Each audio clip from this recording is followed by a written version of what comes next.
Dr. Eric Kelly III, and a host of phenomenal speakers from all around the globe for this 7-day virtual event that you don't want to miss. The mission of the Black Business Expo is to raise scholarship money from kids all the way from high school all the way from college. The Black Business Olympics is one of the largest Black business showcases in the world. It is an opportunity for businesses and companies to showcase their businesses globally. We are going to be giving away laptops up to $5,000 away to students. Again, I'm Olivia Appleberry, the founder of 2 Cents Finance and one of the speakers for the expo. I am so excited to see you there. For more info, go to www.blackbusinessexpousa.com or call 919-308-9090 and hope to see you there. I am Black business. From the moment I wake until the time I sleep. Yes, I am Black business.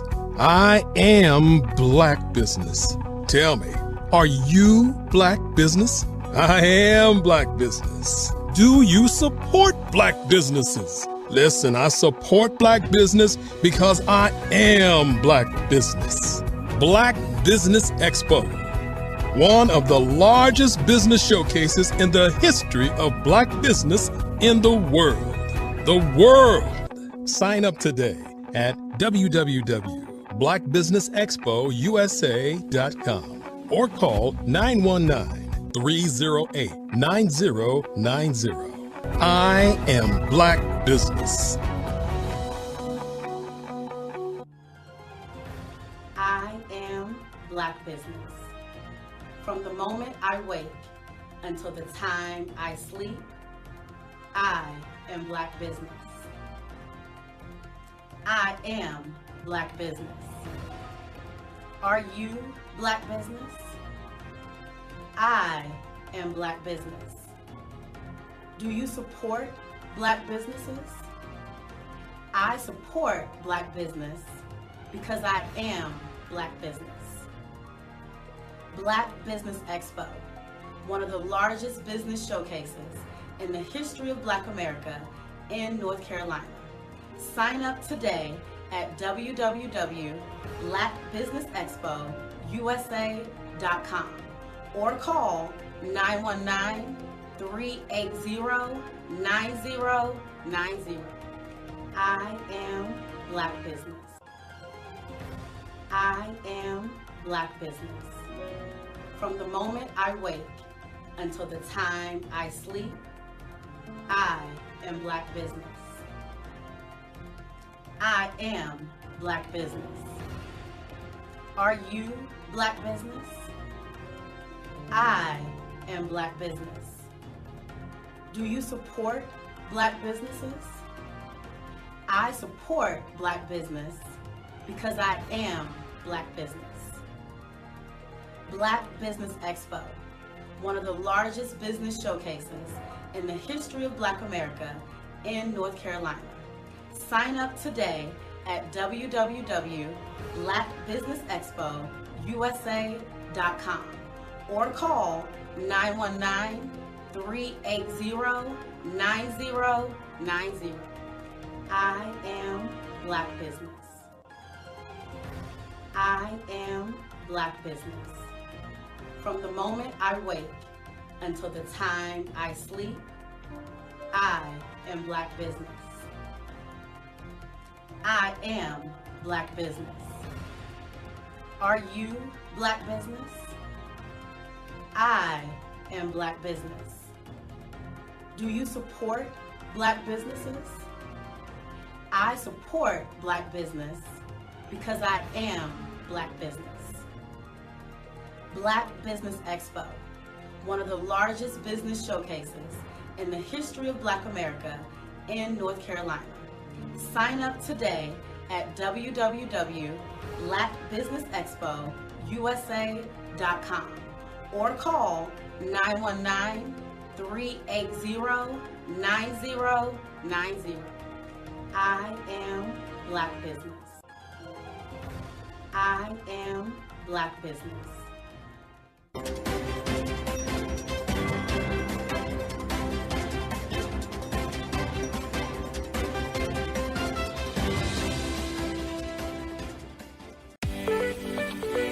You are in the right place at the right time. The Black Business Network opens again for its Black Business Olympics, a 24/7 broadcast on business, strategies, global branding, social media marketing, finance, advertisement, and much, much more. Featuring the top, most powerful entrepreneurs and speakers and thought leaders from all around the world as they gather together for this phenomenal event. Join the Black Business Network streaming live into the metaverse, STEM City, USA, Black Multiverse, Pod TV, Roku, Hulu, iHeartRadio, Apple TV, YouTube, TikTok, Instagram, Google Podcasts, Facebook, LinkedIn, IBM TV, Spotify, and Twitch. Tune in today and be a part of this amazing movement. The Black Business Olympics welcomes you.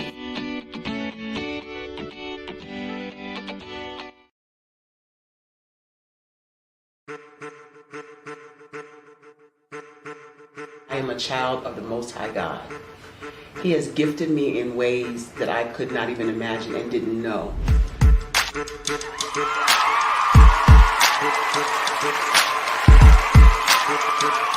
There was a time when I didn't know who I was. I listened to other people tell me who I should be, what I should do. I listened to people telling me that I should be a boutique owner, that I should be a construction manager, that I should be a laborer. Have you ever felt like you should do something else, be something else, go somewhere else, be wherever you wanted to be, and you felt like you were in a box? Anybody in the room? And you couldn't get out? Anybody in the room? And you kept trying to go and go and you couldn't get out? Anybody in the room? But let me tell you, you need to rock the box. Rock the box.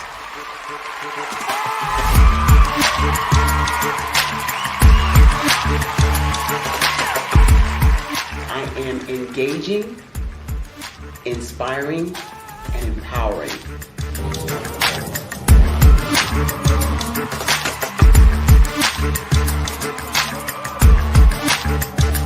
I would give you everything I know.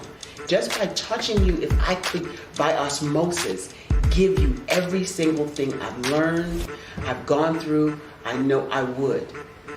We know that's not possible, but as it is possible, I love to share information with people. Some of you out there, people have told you that you can't be, you can't have, you can't do.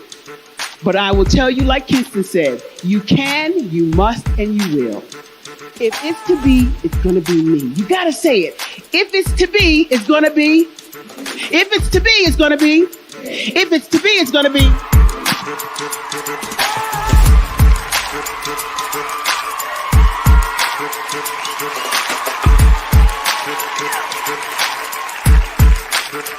Barbara is because she believed what her mama said about her and not what other people told her. Every day you wake up, when you're in a situation, it's your choice whether it's an advantage or the disadvantage. She gained her confidence and her life, and now she is a testimony. If I can help you elevate yourself, then I feel like I'm elevating my own self as well. What you know and I know together can change the world.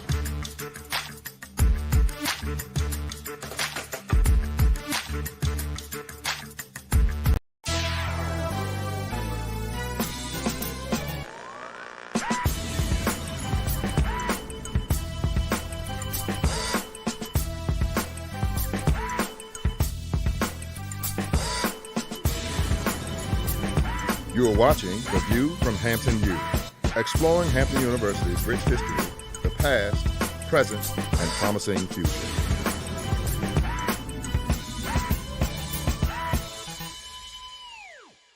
Welcome to Hampton University and The View from Hampton U.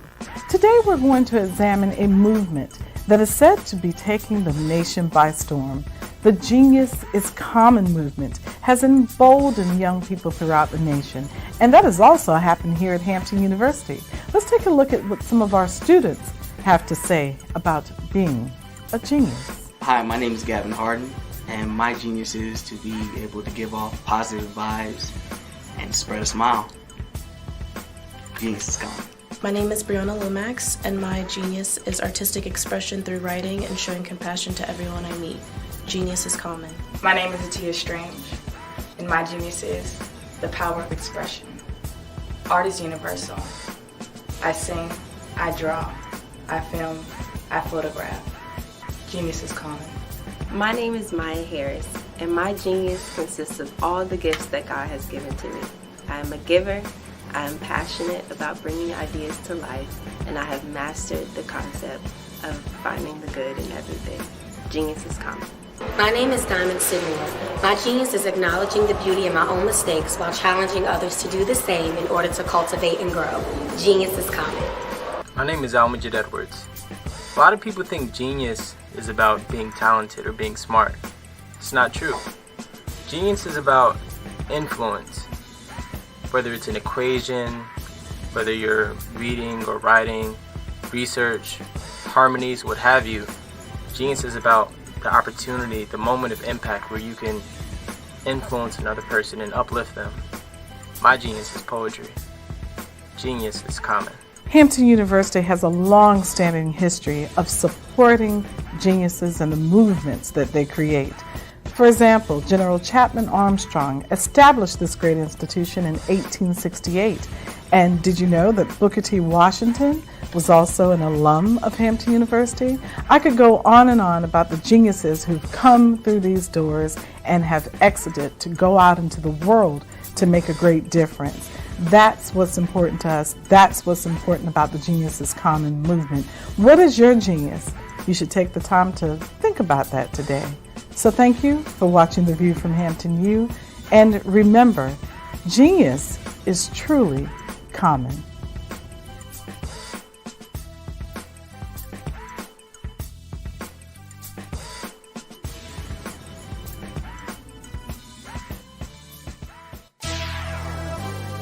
Join us next week for another exciting episode of The View from Hampton U.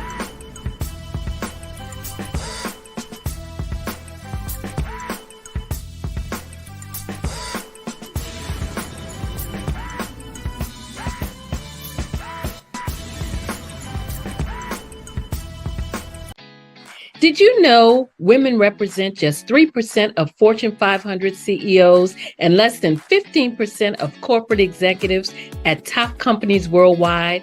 Have you wondered what the secrets are to getting into the top ranks, whether in the private or public sector? Do you want to figure out how to stop being held back in your career or passed over for promotion? Then you're in the right place. Hi, I'm Dr. Madeline Ann Lewis, President and CEO of the Executive Women's Success Institute. I have decades of experience in the military, the federal government, and corporate America, and my mission is to help women succeed and tap into their full potential. I want to reach 1 million+ women around the world to become the leaders they are meant to be. So if you want to move into a management or executive level position, or maybe you are a female veteran transitioning out of the military into business entrepreneurship, then reach out to the Executive Women's Success Institute at 301-693-3284. Let us get you on the fast track to success.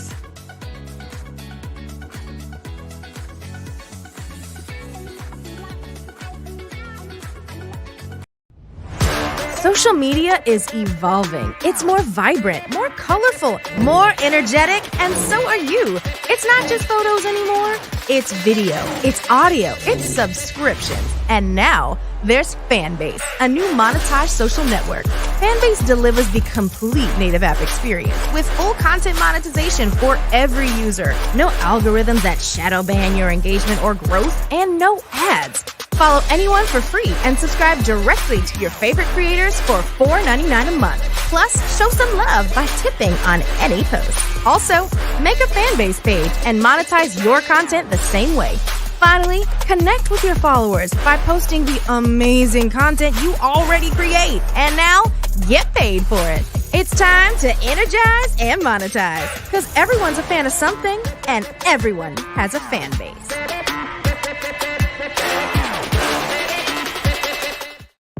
The Black Business Network and Black Business Olympics are essential platforms for Black business owners globally. They provide the tools and support you need to succeed in today's competitive marketplace. Join us today as we collaborate together with businesses from around the world to support our children, students, and young future entrepreneurs, Black businesses and corporations. We raise funds for students going to college and young entrepreneurs who are aspiring to be business owners, and we invite you to be a contributor today. Visit the website www.blackbusinessexpousa.com to connect with and learn more about how the Black Business Network and Black Business Olympics can help you not only share your amazing business story to businesses, but also serve future generations. Hello, my name is David Jones, CEO and co-founder of the Hello LLC, where we help businesses build a culture, brand and experience, and leverage technology to pivot into Web3.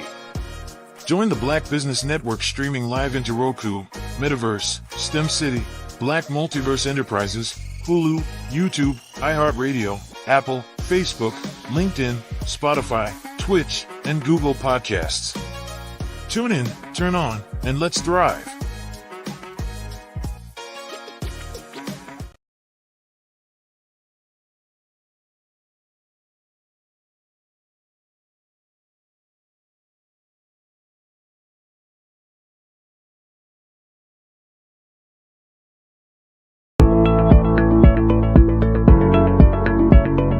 Prepare for what's coming and dominate in economic winter. Stand strong and thrive by showcasing your great products and services globally through the Black Business Network and Black Business Olympics. The Black Business Network has showcased over 2,000 companies with over $7 billion in sales each year. Over 10 million attendees have viewed the rebroadcast each month. Through the Black Business Olympics, unique styles of business training and mentoring are turning students into business owners and entrepreneurial warriors who will dominate in any economy.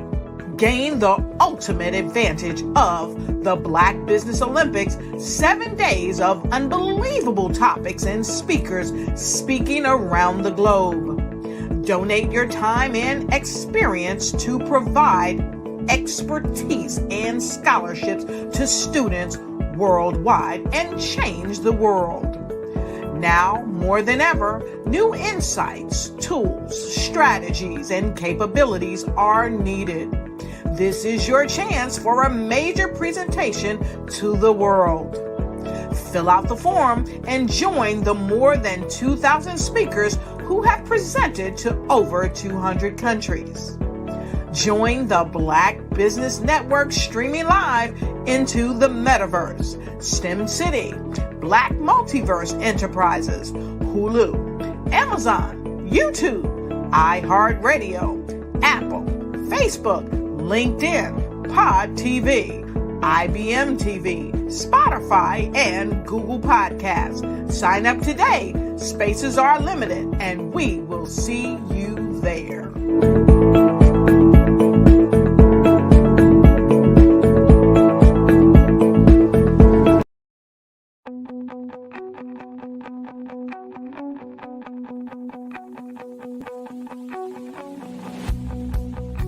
I am Black business. From the moment I wake until the time I sleep. Yes, I am Black business. I am Black business. Tell me, are you Black business? I am Black business. Do you support Black businesses? Listen, I support Black business because I am Black business. Black Business Expo, one of the largest business showcases in the history of Black business, in the world. The world! Sign up today at www.blackbusinessexpousa.com or call 919-308-9090. I am Black Business.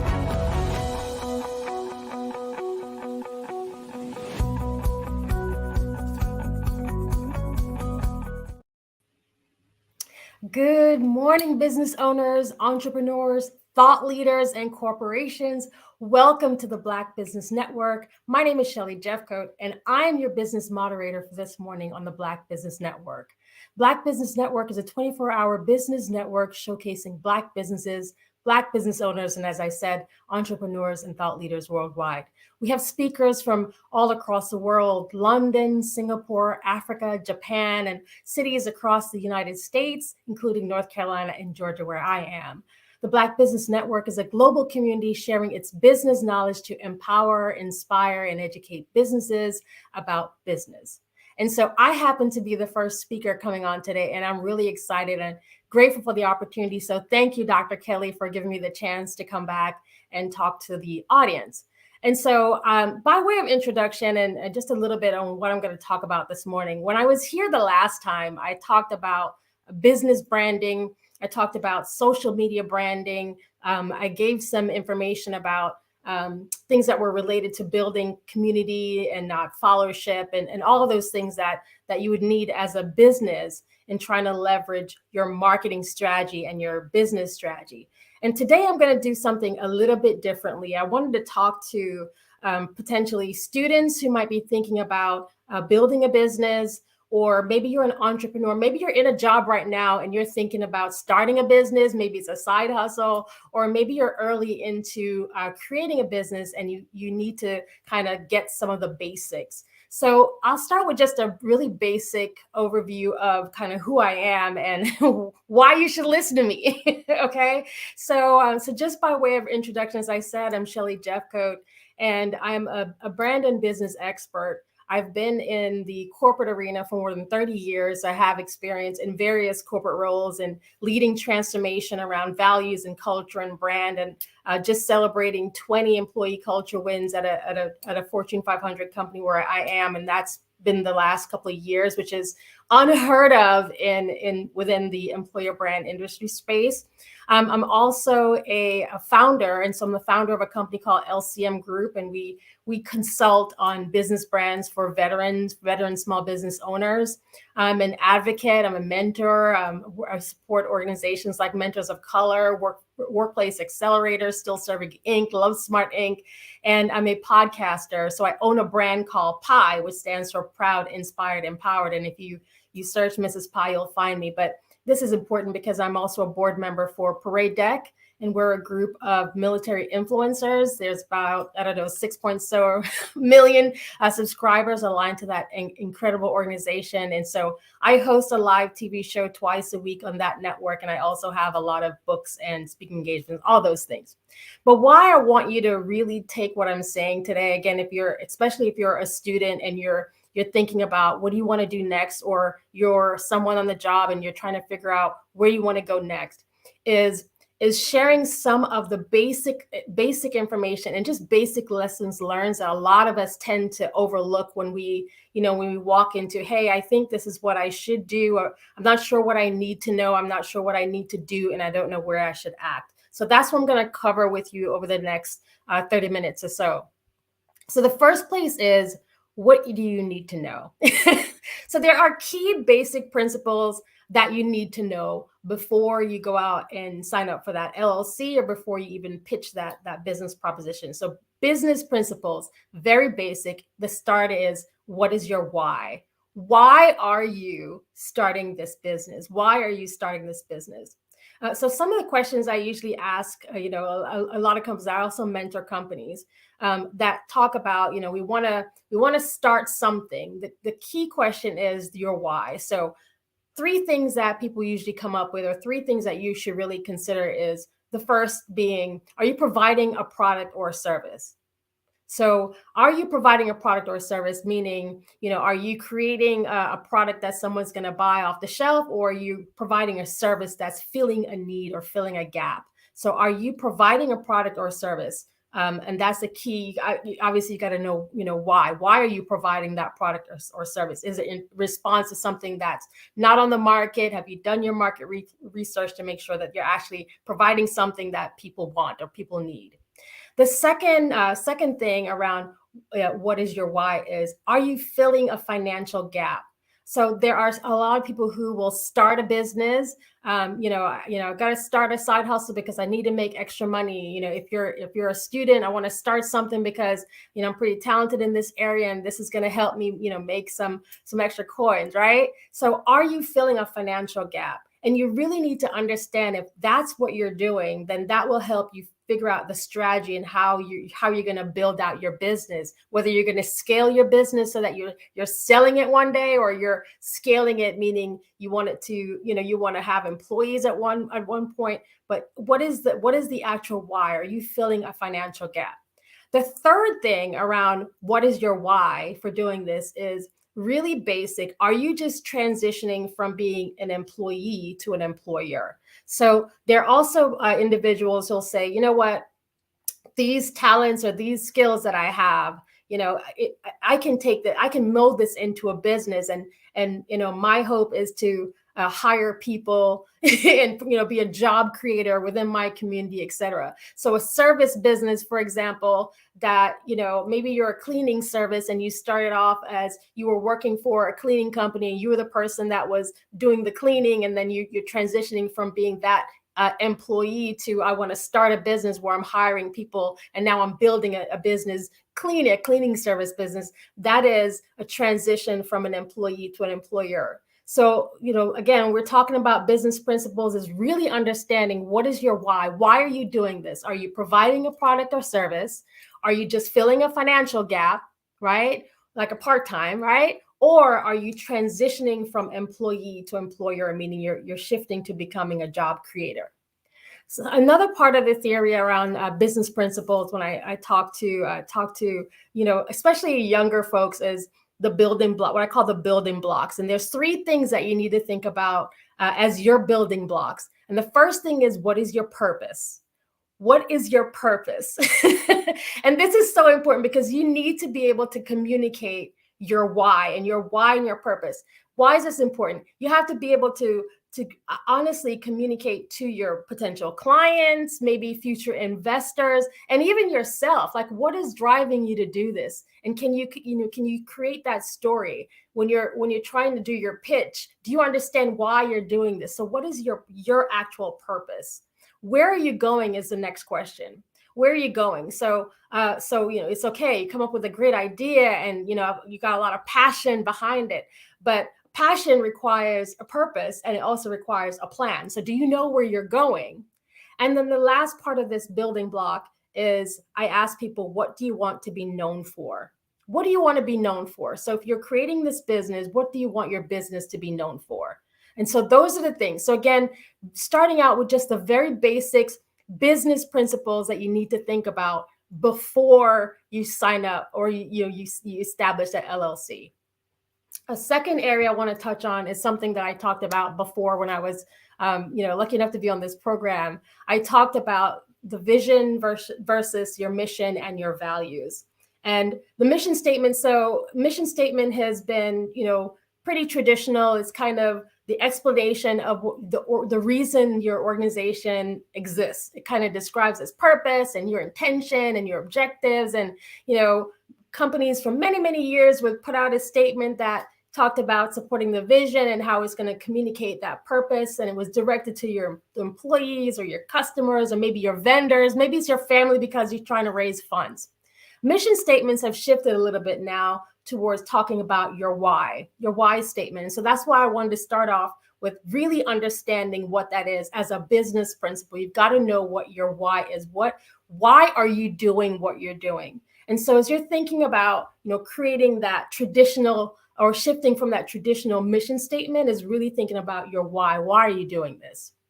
The second thing is around your vision. around your vision. So a vision is usually something that is a statement. It looks forward. It actually creates a kind of a mental image of the ideal, what we call the ideal state that the organization wishes to achieve.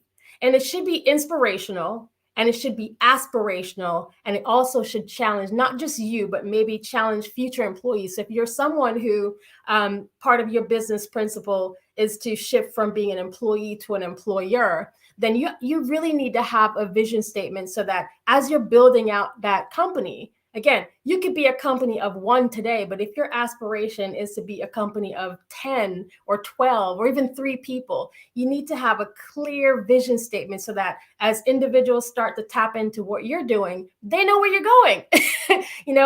That vision statement also it's supposed to be inspirational. So as people are finding out more about, that's the problem that you're trying to solve, and this is where you're trying to go, it kind of gets them also into the mindset to support what you're trying to achieve. So a vision statement is so important. The last thing is I want to touch on values. So values is typically the core principles that guides and directs any organization and its culture. And a value is as we know it, is kind of what do people know you for, and what's really important to the core of your business. So your personal values and your business values actually do align in some way, and it will show up on the job. It will show up in your business. So for example, if I considered a value statement for myself, for my personal self, to be, my values are around family, community. Obviously, it's around scholarship and philanthropic offers and things like that, right? Doing these types of things. Coming here and donating my time back into the community, all that. This is a part of my value. So as I'm building out my own business, that will reflect in where you put you prioritize your time. So having a value statement, what is important to the core of your business, is so important, because people are going to look at you, and if it's done in a way where you're saying on one hand that, I value family, and you have a company where people can't get time off if their kids are sick, then clearly your values don't align, right? So you've got to make sure that you're clear about what your values are as a business, as an entrepreneur. It's really important, because then people will come to understand who you are and how they approach your business and what's important to you. And, even as we're talking about how we give back into the community, that's a part of your value statement. So having a clear mission statement, which is now what we call our why statement, which again, that supports the vision, that communicates your purpose. That also reflects your values. That's the overarching.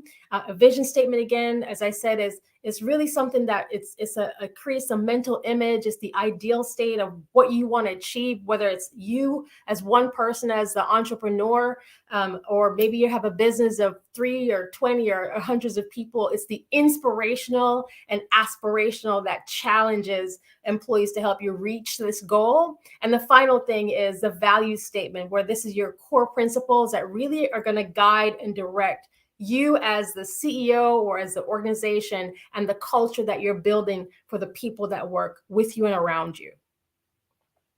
So I wanted to talk about some examples. So let me give you just a couple of examples of companies that have done this very well. I'm just going to give you an example of one company, and by the way, there's no affiliation. I'm not getting paid to say this, and I do not work for this organization, but they've done a really, really good job. So I'm going to spotlight them really quickly.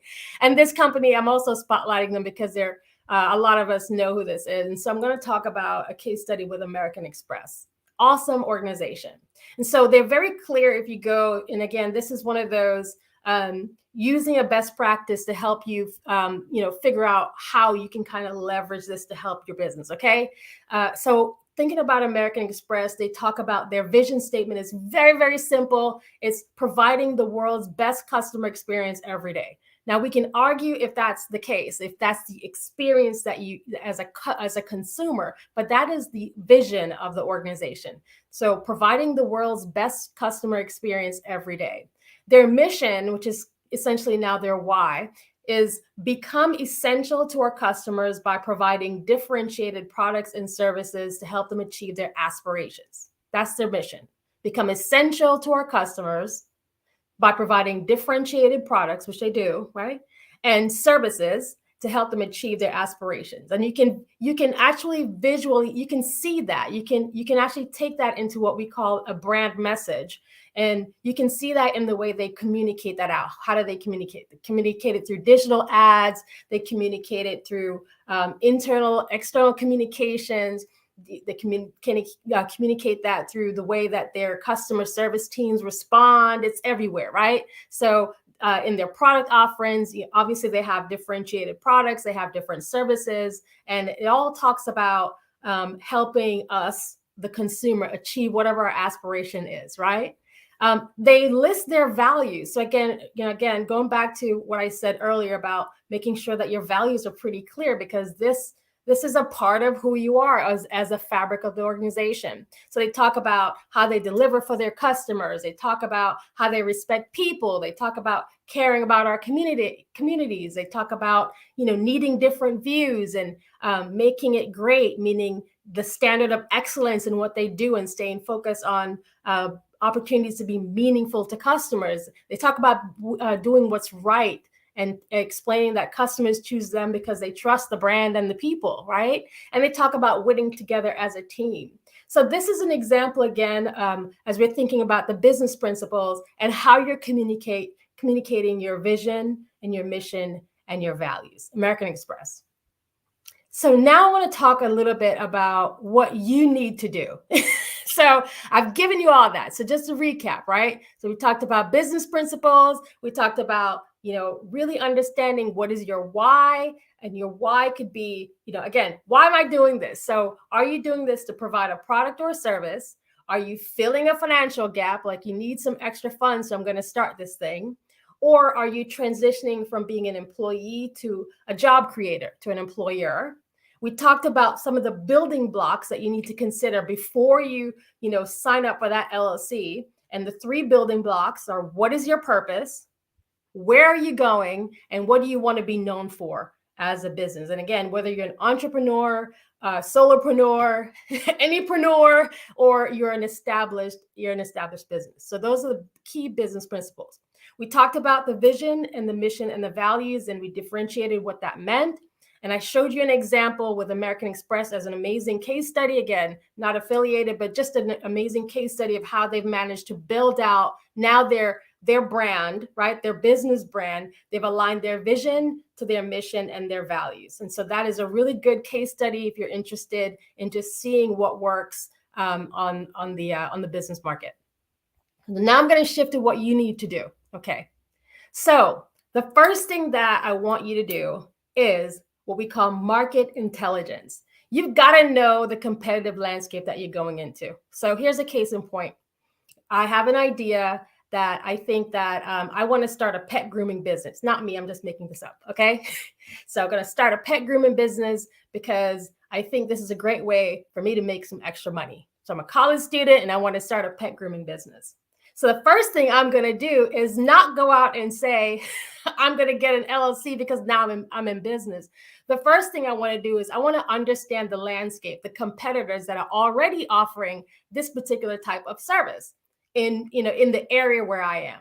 So based on the area where I am, I'm in town X. I want to see who else is already offering this type of service. So I can do that through research. I can Google it. I can go on to see different services. I can do word of mouth, but I really want to find out. I can go to the pet park. I can go and find out, who else is already operating within this landscape. Okay. So I'm gathering market intelligence before saying, okay, this is the business that I'm going to move into. I need to understand what the competitive landscape look like. So some people are hiring Kelly. I'm just making this up because she does X. She does more than walk the dog. She grooms them. She sits for them. All those things, right? You need to and she charges X and all those things. So you need to understand the competitive landscape. So the first part of your strategy is actual market intelligence. The second part of your strategy is what I call money matters. You got to understand that cash flow is a lifeline of any business. So no matter what you do, you got to make sure that your finances are managed. So case in point, that same pet business that you decided, I think I can start this when, when I'm home as I'm a college student and I'm home for the holidays, or, maybe it's seasonal, maybe I'm home for the summer, and this is a way that I can, basically make some more money.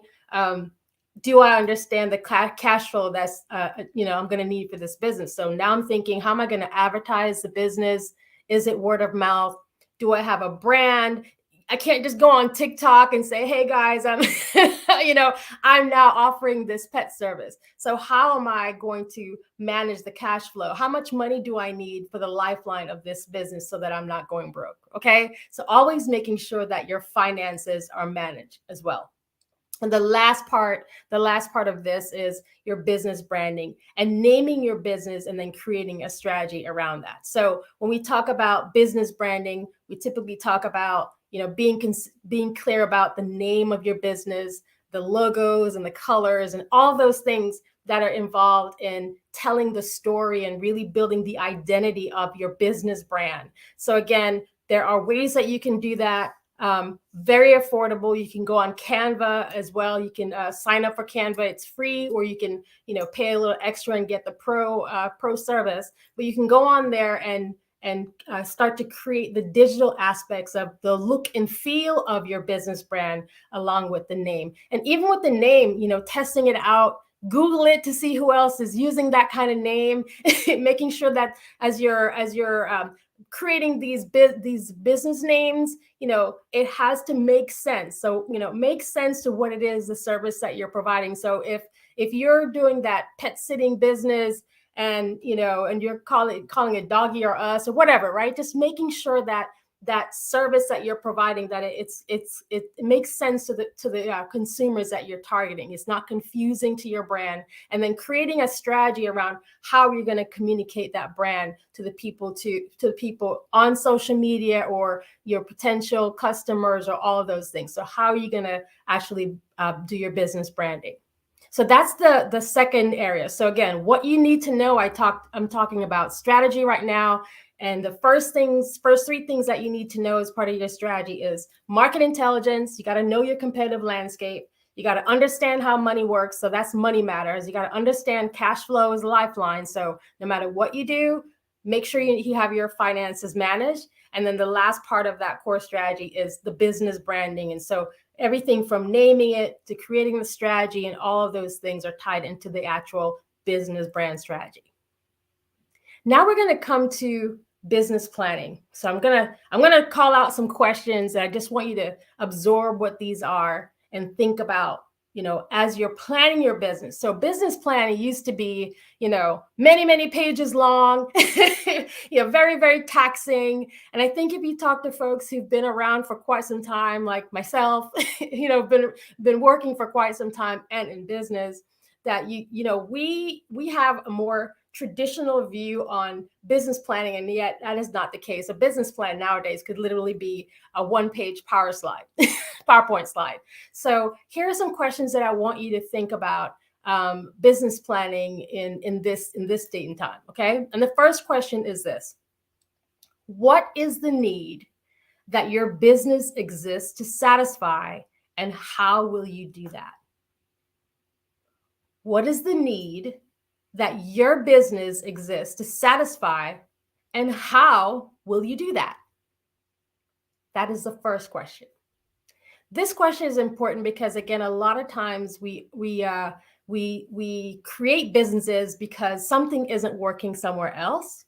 So we have people who will say, you know what, I don't want to work for John Doe anymore. I think I can do better on my own, right? And so they'll go out and start a business. Now, imagine if you are, I'm just going to call out a title. Imagine if you're an analyst and, you've been doing that kind of work for quite some time, and you just don't want to do that anymore because you feel like, my real skills and talent are, I'm a baker. At the heart, that's what I'm doing. I feel purpose-led to do that. I love it. I enjoy it. There's passion around doing that. I don't mind baking for anyone. I just love it. People have given me feedback that they love my food. And so therefore, I've built up a customer base just unknowingly. Every holiday, I'm the person people tag for the pies and so forth, right? So So even with that, you still have to ask the question, what is the need that your business exists to satisfy, and how are you going to do that? So if I'm that person in my family who's the baker, the pie creator, right? No pun intended on my brand pie. But the need that my business exists to satisfy, maybe it's I'm creating these amazing complex flavor, because again, remember, I would have known the competitive landscape that I'm walking into, meaning I'm just not a pie shop. Okay. So I understand that there are people already providing this service or this product. And so what's going to make me different? Why would you buy from me? Family, family is family, but selling 20 pies is not going to sustain you if you're trying to shift from being an employee to an entrepreneur, right?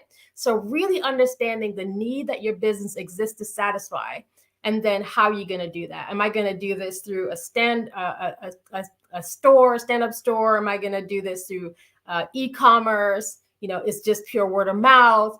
I'm looking at social media to help me drive sales? Am I just doing it for certain events? Is it custom? Like, what is it and how am I going to do that? So that's the first question. These are the business planning, what you need to do. The second question that you need to ask yourself is the value proposition. And the question is this: how does your company differentiate itself? Okay, this is a value proposition. How does your company differentiate itself? So again, back to me being the pie maker. So I'm baking pies and people love it and family loves it and so forth. But so is Tom, and so is Miriam, and so is Sarah, and everybody is baking pies. And by the way, you can go to any grocery store in the frozen food section. You can get yourself a frozen pie if you're not a bake that you don't have the skills to bake from scratch, and you can satisfy your family, or you can hit another bakery. How does your company differentiate itself? Maybe you're the pet grooming company that I floated out earlier. Maybe that is your thing, and that's what you're looking into. Even as the pet grooming company, how does your company differentiate itself? So what is the value proposition for your company? So that's the second question. The third question is, what will be your most effective marketing and sales strategies? Okay. What will be your most effective marketing and sales strategies? Okay. So this is going to be harsh teaching right here. So the difference between marketing and sales, it is different and yet not vastly different, but they're not the same things. So effective marketing strategies means that you would have thought about the product and the service that you're going to deliver. You would have thought about the audience, your consumers, where they are and how you're going to reach them. What do they want to see? You would have thought about, or you would have researched what your competitors are doing. You would have thought about your value proposition and how you differentiate your company. So Sarah's bagels are better than Tom's bagels because Sarah uses cinnamon, whatever it is, right? You would have thought about it. Then you would have created a marketing plan and a marketing strategy to support that, to talk about the key things that your product has that makes it different from your competitors. You would have made it very clear in all of your communications. You would have had all of your taglines to support it. You would have had all of the messaging on all of your mediums to support it. You'd have thought about which mediums you use. So it's not just going on Facebook and YouTube or LinkedIn or TikTok or X, formerly known as Twitter, Twitch. It's not just going onto these platforms and then saying, hey, by the way, we just launched some bagels. We've got cinnamon in ours, right? But what is your actual strategy to reach your customer, to educate your customer on what it is that you're offering? And then you start thinking about the sales strategies to support that. How do you drive revenue? How do you drive sales? How do you drive and build awareness through marketing so that you can get the return through sales? So business planning is what will be your most effective marketing and sales strategy. And it's really important that you know that you don't have to do everything everybody else is doing. Listen, I have been on these social media streets for quite some time.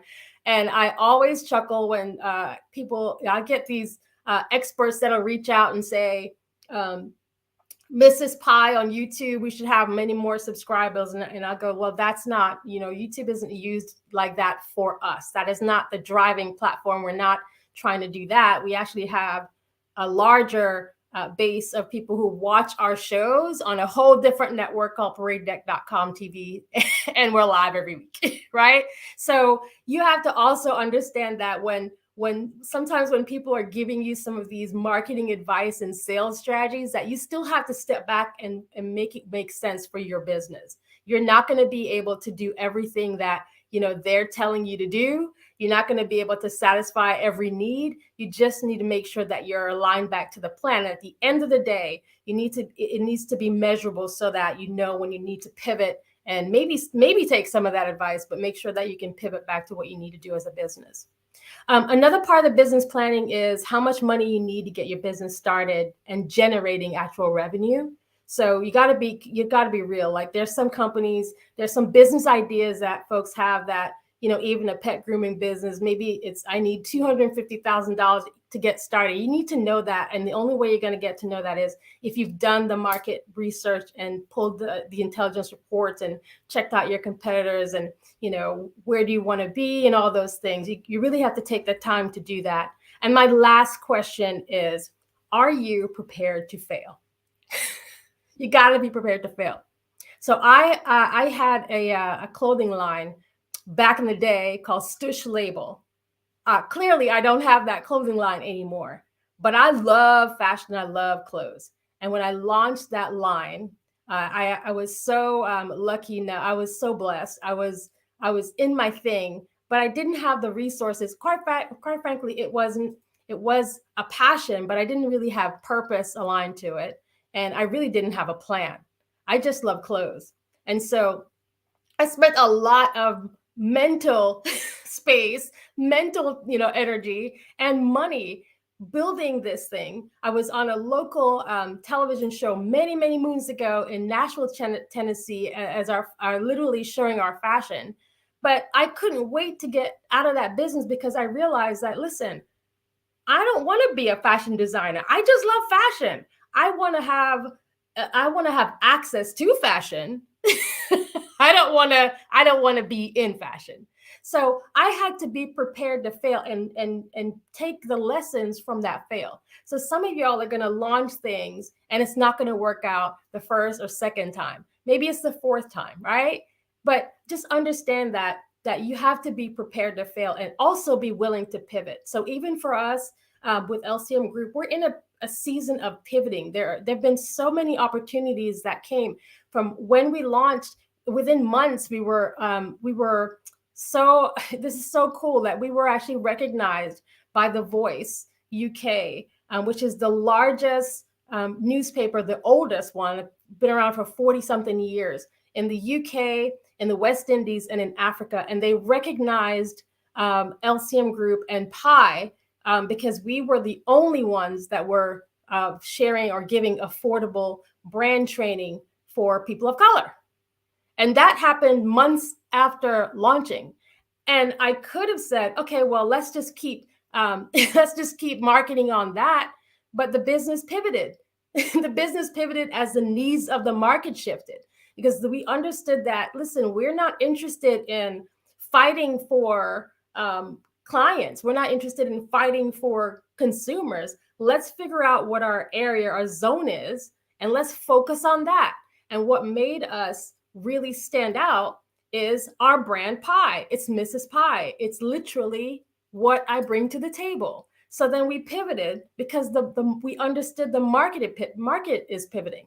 And we didn't want to be, with, all the millions of other people on LinkedIn talking about personal brand. We just didn't want to do that. We understood kind of what our lane is. So we shifted into our lane. So we had to be able to step away from opportunities that wouldn't make sense long-term for the business. So here's the difference. The difference is being willing to say, hey, I've got to pivot in this way because this aligns to the long-term goal of the business, or this aligns to my long-term goal, period. So if you're a student or, maybe you're an entrepreneur, you're thinking about starting something, you have to be prepared to fail. You have to be prepared to pivot. You have to have your ear to the market, ear to the ground, and you have to be willing to shift, even if it looks like it makes no sense. Because when I tell people, sorry, we're not taking any clients, we're booked and busy, right? Sorry, we're not doing that right now. They're shocked. Like, why wouldn't you do that? Because we're pivoting for a long-term strategy, not just for the needs of today, right? So being prepared to fail and being prepared to pivot is so important. So again, this was the section that talked about what you need to do. I talked about having a strategy. I talked about business planning and some of the questions that you want to ask yourself. I know I've said a lot in a very short time, so if you missed anything, please go back because it really, really is important. And one day, if you do these things, you're going to thank me for it. So I'm coming to my last section, and this is talking about where you need to act. Where do you need to act? So these are now the focus areas as you're thinking about your business and what you want to do. So I'm going to start with, there's three main areas, and I'm going to drill down into them. And again, this is where you want to pause, get your pen and paper out, and take some notes, okay? So the first focus area for your business around brand and social media marketing. This is important. So under brand and social media marketing, there are under that are three things that I want you to think about. The first thing is your branding and your visual imagery. And when I talk about branding and visual imagery, I don't mean going out and just talking to somebody about, creating me a pretty logo, okay? Or which colors my website should be. When you're thinking about branding, I want you to think about even yourself as how you show up. I am literally me no matter where I go, right? And I am the actual brand. So I always show up prepared and I'm representing that brand. Okay. So the visual imagery that people will pull from, it's not just your website. It's not just your YouTube thumbnails. It's not just your TikTok videos and, understanding how to work the algorithms. It has nothing to do with a LinkedIn post where you're posing like an Instagram post next to your car saying, look, I'm so successful. Those things will come back to hurt you. They will haunt you. Okay. So thinking about the branding, what is it that what your brand is speaking for you? It's the same way that you build your personal brand where you're talking about, your what's important to you, what you have to offer and all those things, right? It's the same way you're thinking about your brand and your social media strategy for your business. How does your business show up? The second thing under the brand and social media marketing area is the messaging, and that the messaging must be consistent. So when I say anything, I'm speaking as the business. When I say anything, I'm speaking as Mrs. Pie. That's my brand. So I'm Mrs. Pie, and it's very consistent. People have come to know me as Mrs. Pie. I say the same thing over and over again. I'm very consistent in the message. If you go and paradedeck.com and you search Mrs. Pie, we've got tons of books and blogs and events and speaking engagements and everything. It's all in one area. Tells you everything you need to know about Mrs. Pie, right? But the messaging is very clear and consistent, and you do that because you don't want to confuse people about what it is or who you are. And especially if you're maybe you're a smaller business and you've got a lot going on, right? And it's hard sometimes to explain that, hey, not only do we do this, but we do this, or we do this, or we do this. And it can be overwhelming to people when you're, passionate about, hey, I'm a speaker, I'm an author, I'm a blogger, I'm a podcaster. Just look me. Literally, I'm just like, yeah, just go look me up on paradedeck.com because people will get overwhelmed. But the messaging is very consistent. And the last thing under brand and social media marketing is really thinking about the mediums that you're using. So again, it's not about like, oh, I need to be on YouTube. Why, right? Why do you need to be on YouTube? What's the return? Because there's a lot of work involved especially if you're a business and you're trying to position yourself. Just because you have 1 million followers on TikTok, don't expect them to follow you to YouTube. There's a lot of work involved. So being really clear about the mediums that you use. If you're using Facebook, if you're using LinkedIn, if you're using Twitter, etc., like you got to really be careful about which medium serve the best need for the messaging you need to get out to your audience. So the second focus, so that was brand and social media marketing. And the second focus area is your comm strategy, your communication strategy. And so this is important because it really is where you're going to be articulating that vision we talked about. It has to do with storytelling and then shifting, as I said, from followers to what I call community.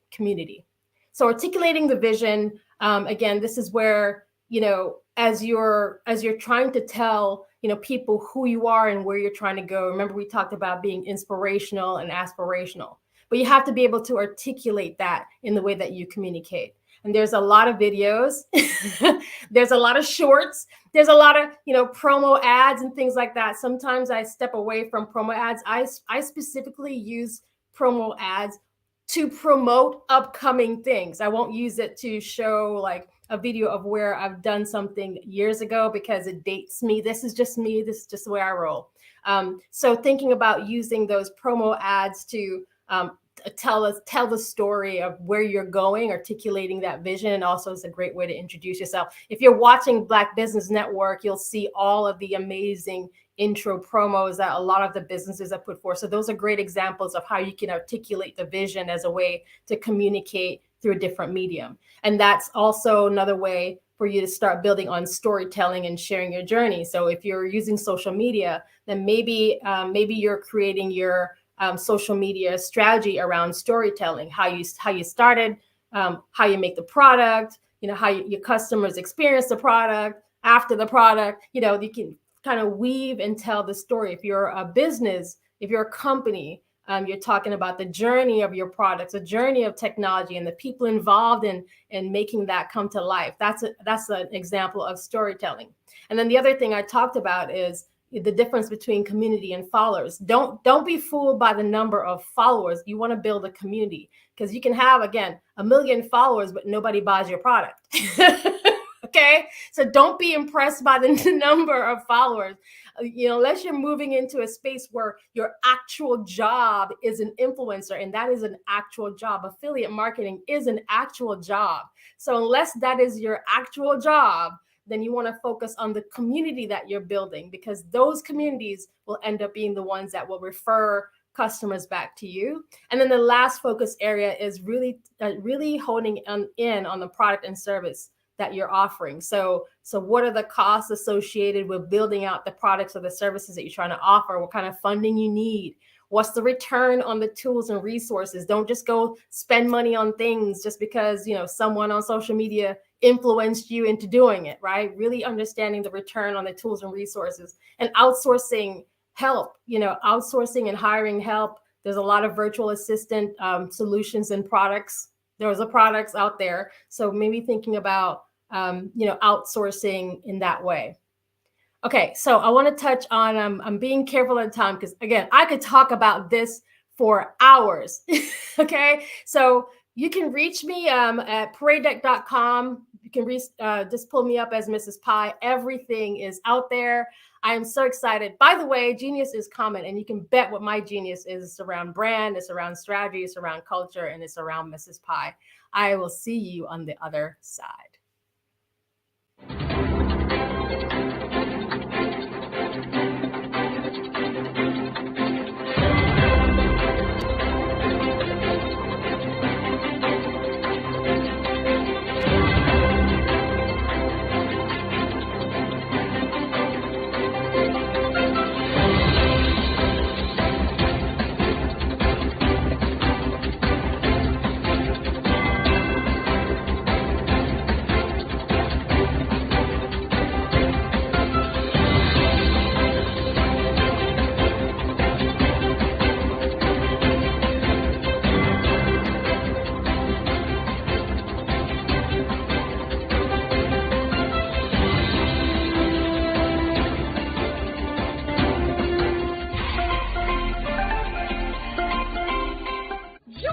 Dr. Eric Kelly III and a host of phenomenal speakers from all around the globe for this 7-day virtual event that you don't want to miss. The mission of the Black Business Expo is to raise scholarship money from kids all the way from high school, all the way from college. The Black Business Olympics is one of the largest Black business showcases in the world. It is an opportunity for businesses and companies to showcase their businesses globally. we are going to be giving away laptops up to $5,000 away to students. Again, I'm Olivia Appleberry, the founder of 2 Cents Finance and one of the speakers for the expo. I am so excited to see you there. For more info, go to www.blackbusinessexpousa.com or call 919-308-9090 and hope to see you there. I am Black business. From the moment I wake until the time I sleep. Yes, I am Black business. I am Black business. Tell me, are you Black business? I am Black business. Do you support Black businesses? Listen, I support Black business because I am Black business. Black Business Expo, one of the largest business showcases in the history of Black business in the world. The world! Sign up today at www.blackbusinessexpousa.com or call 919-308-9090. I am Black business. I am Black business. From the moment I wake until the time I sleep, I am Black business. I am Black business. Are you Black business? I am Black business. Do you support Black businesses? I support Black business because I am Black business. Black Business Expo, one of the largest business showcases in the history of Black America in North Carolina. Join Dr. Eric Kelly III and a host of phenomenal speakers from all around the globe for this 7-day virtual event that you don't want to miss. The mission of the Black Business Expo is to raise scholarship money from kids all the way from high school, all the way from college. The Black Business Olympics is one of the largest Black business showcases in the world. It is an opportunity for businesses and companies to showcase their businesses globally. We are going to be giving away laptops up to $5,000 away to students.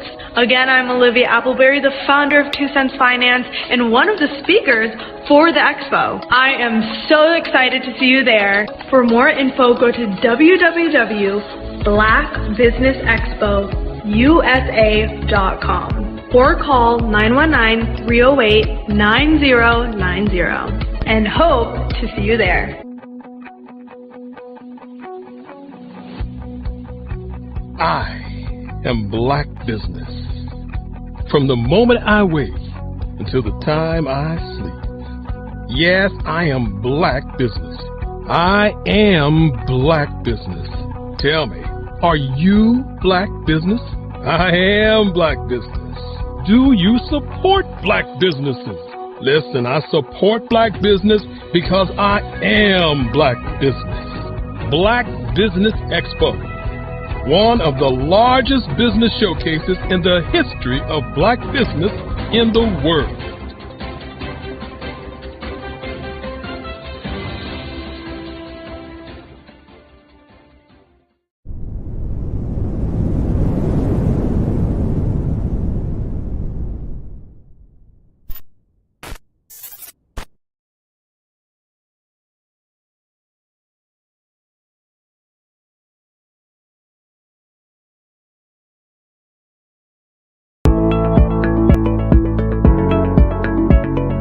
Prepare for what's coming and dominate.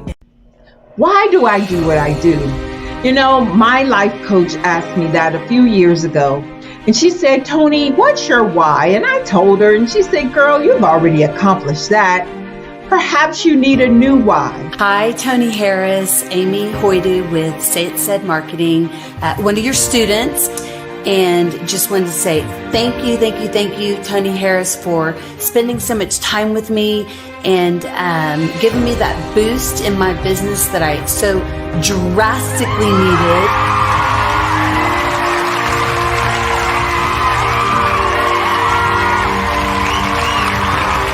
My why is to touch, move, and inspire my clients to take drastic steps to be better than they were before they met me. I'm a resource. I'm a connector. I want to help people build deeper relationships that are beneficial to their life and business. That's what I do best. So, first thing you got to do is show up. And speaking is a way to magnetically attract your ideal client to you. How many of you use social media that way? Absolutely, and this is how you look to the world. Drastic steps are the steps that are needed to be successful. And my business is drastic denotes a mindset. Getting out of your comfort zone. Doing something that you don't necessarily feel comfortable doing, want to do, but you know it's a necessary step to be successful in your business. I get the most satisfaction when I see my connections flourishing into relationships long after I am gone. Hi, my name is Jasmine Augustine with Media Jasmine, and I've joined several networking and referral groups in the area. And Network in Action Northeast Houston with Tony Harris Taylor is one of the best organizations that I've joined. I love that piece of what I do, and it is what fuels my fire.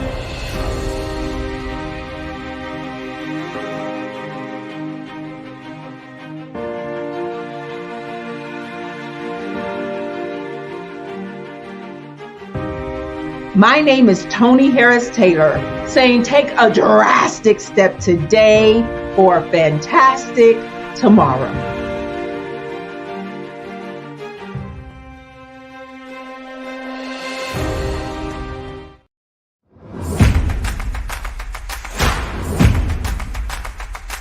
Ladies, if you're a person who continually pours out, you won't want to miss this upcoming event. October 13, 14, and 15 at the Holiday Inn and Suites in Ocean City, Maryland, where we have a power-packed lineup of ladies who are going to pour into you. If you need to increase your impact, your influence, and your income, this is the event for you. Don't miss the power of sisterhood. These ladies coming from around the world to network and connect with you. Don't miss it. How do you get the information? Glad you asked. Go to barbarahsmith.com and click the link. All the details there. Don't miss Sisters Inspire Sisters to Advance, October 13, 14, 15 at the beautiful Holiday Inn and Suites in Ocean City, Maryland. What you know and I know together can change the world. I want to see you there.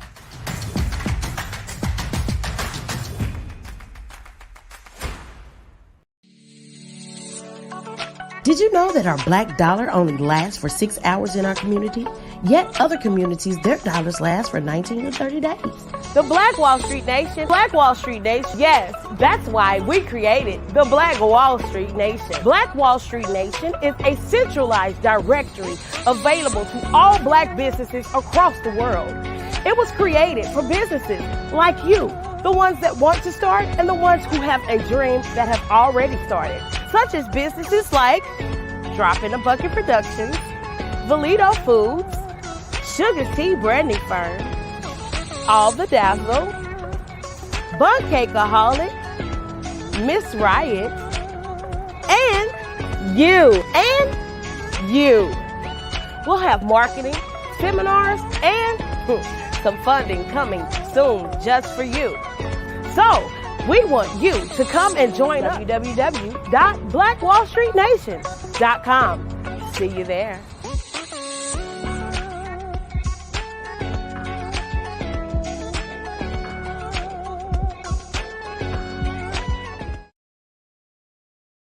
I'm Kennedy Harris. My genius is being an entrepreneur. I'm the CEO of K-Lock, a company where I develop my very own line of kids supplements. I currently market my multivitamin for kids to help combat weak immunity. During the pandemic, research has shown that having a strong immune system is key to fighting off disease. My vitamins are for kids, but adults can benefit from them as well. I'm adding a proprietary blend to my supplement line. I want to create my own blend so that I have a competitive edge in the marketplace.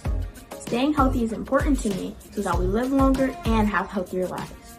My website is klockproducts.com. That is K-L-O-C-K. Genius is common.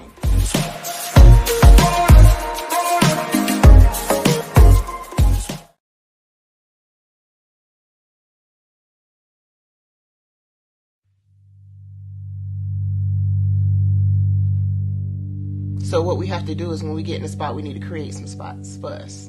That's the main thing. We need to be able to be in a position where we're able to create those spots for us.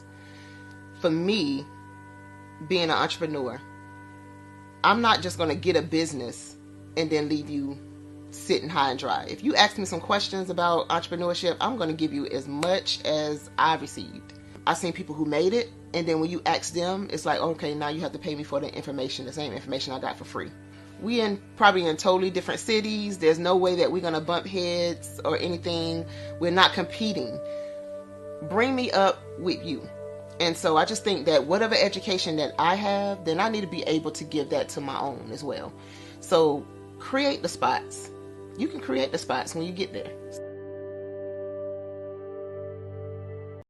Hey guys, my name is Caden. I'm the CEO of Caden Teaches, and my genius is teaching kids about financial literacy. Throughout my financial products, such as my financial flashcards, my activity book, and my newest project, my financial bus, which I bought. And on the bus, it has a mock bank where kids will learn how to deposit and withdraw money, a mock grocery store where kids will be able to learn how to have a family budget, and a mock stock exchange where kids will even be able to learn how to invest in stocks. Now, I decided to start teaching kids about financial literacy because I find that most kids graduate high school without even knowing the basics about financial literacy. And I feel if I were to teach kids about financial literacy, that I would be able to help kids tap into their genius. And I actually learned about financial literacy to my dad because I would go to business meetings with him and I would always see that they were talking about financial literacy. And at that point, I didn't understand what financial literacy was. So I took it upon myself to learn about financial literacy and teach it to kids in a way that they could understand. But I want you guys to help me help kids tap into their genius by going to my website, cadenteaches.com, and you can sew into me in my financial bus by going to my GoFundMe link. And remember, if Caden can, you can too. Because genius is common.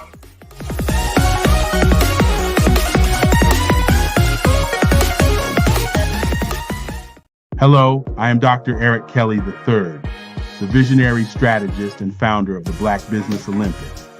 I invite you to showcase your Black-owned businesses on the Black Business Network global stage. The Black Business Olympics is a global Black Business Network platform that propels Black-owned businesses into the international spotlight. By showcasing your business on the Black Business Olympics platform, you can reach a worldwide audience of potential customers, partners, and investors. You can also establish yourself as a thought leader and expert in your field, attract lucrative partnerships, and more speaking engagements. In addition, the Black Business Olympics platform provides a valuable opportunity to connect and collaborate with like-minded entrepreneurs and business professionals from around the world. This can lead to new business opportunities, ideas, and relationships. Finally, by sharing your story and expertise on the Black Business Olympics platform, you can inspire and empower others. This is a powerful way to make a positive impact on the world and leave a lasting legacy. If you are a Black-owned business owner, I encourage you to seize the opportunity to showcase your business on the Black Business Olympics platform. It is a once-in-a-lifetime opportunity to make an indelible mark on the world. Be one of the 1,000 visionary entrepreneurs who are changing students' lives, shaping industries, and leaving an unforgettable legacy for their families. Unleash your voice on our global stage and watch your business thrive.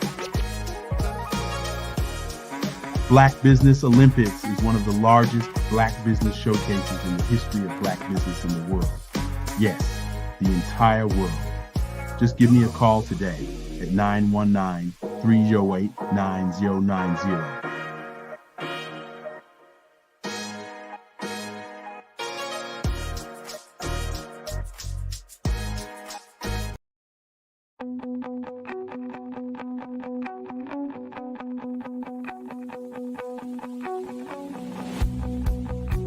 I am Black business. From the moment I wake until the time I sleep. Yes, I am Black business. I am Black business. Tell me, are you Black business? I am Black business. Do you support Black businesses? Listen, I support Black business because I am Black business. Black Business Expo. One of the largest business showcases in the history of Black business in the world. The world!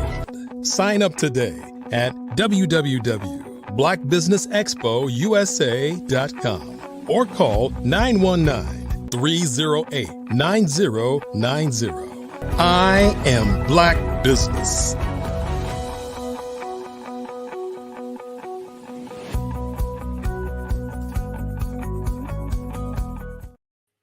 Good morning, business owners, entrepreneurs, thought leaders, and corporations.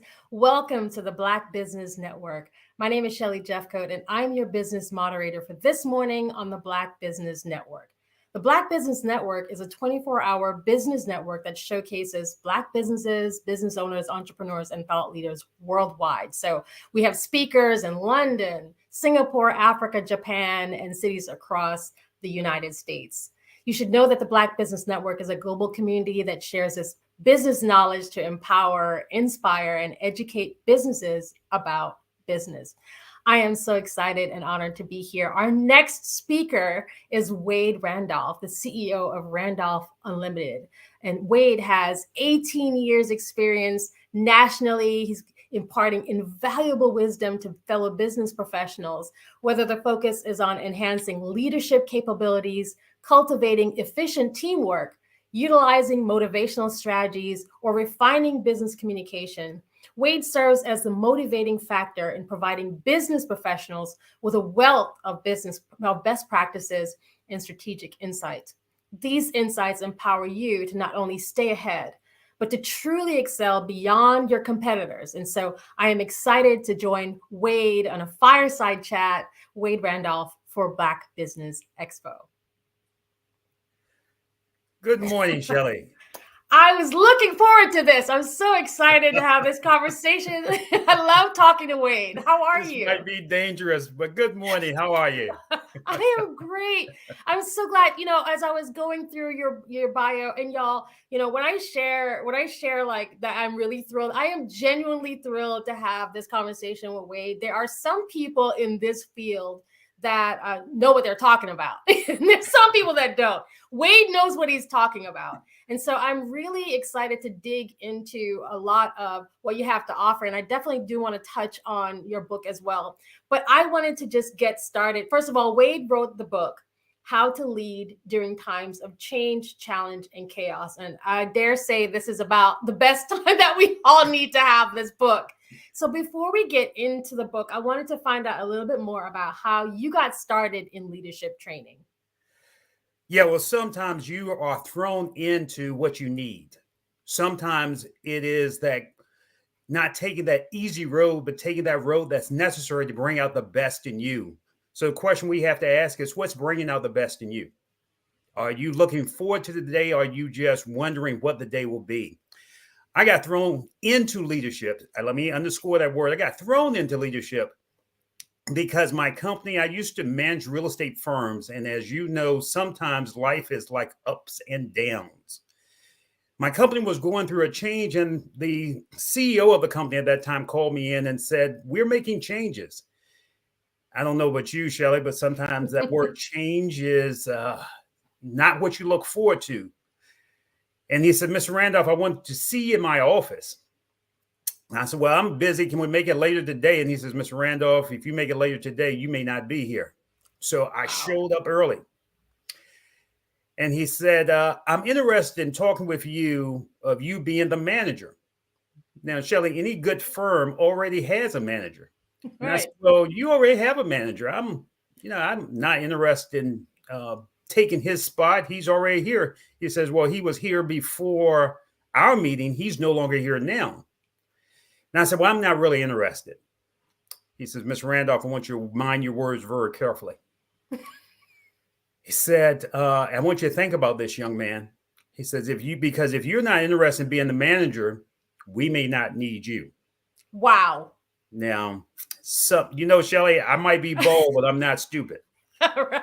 Sometimes you have to take a moment and think and get insight and advice of what's your next step. You see, often we try to take that next step without consulting people.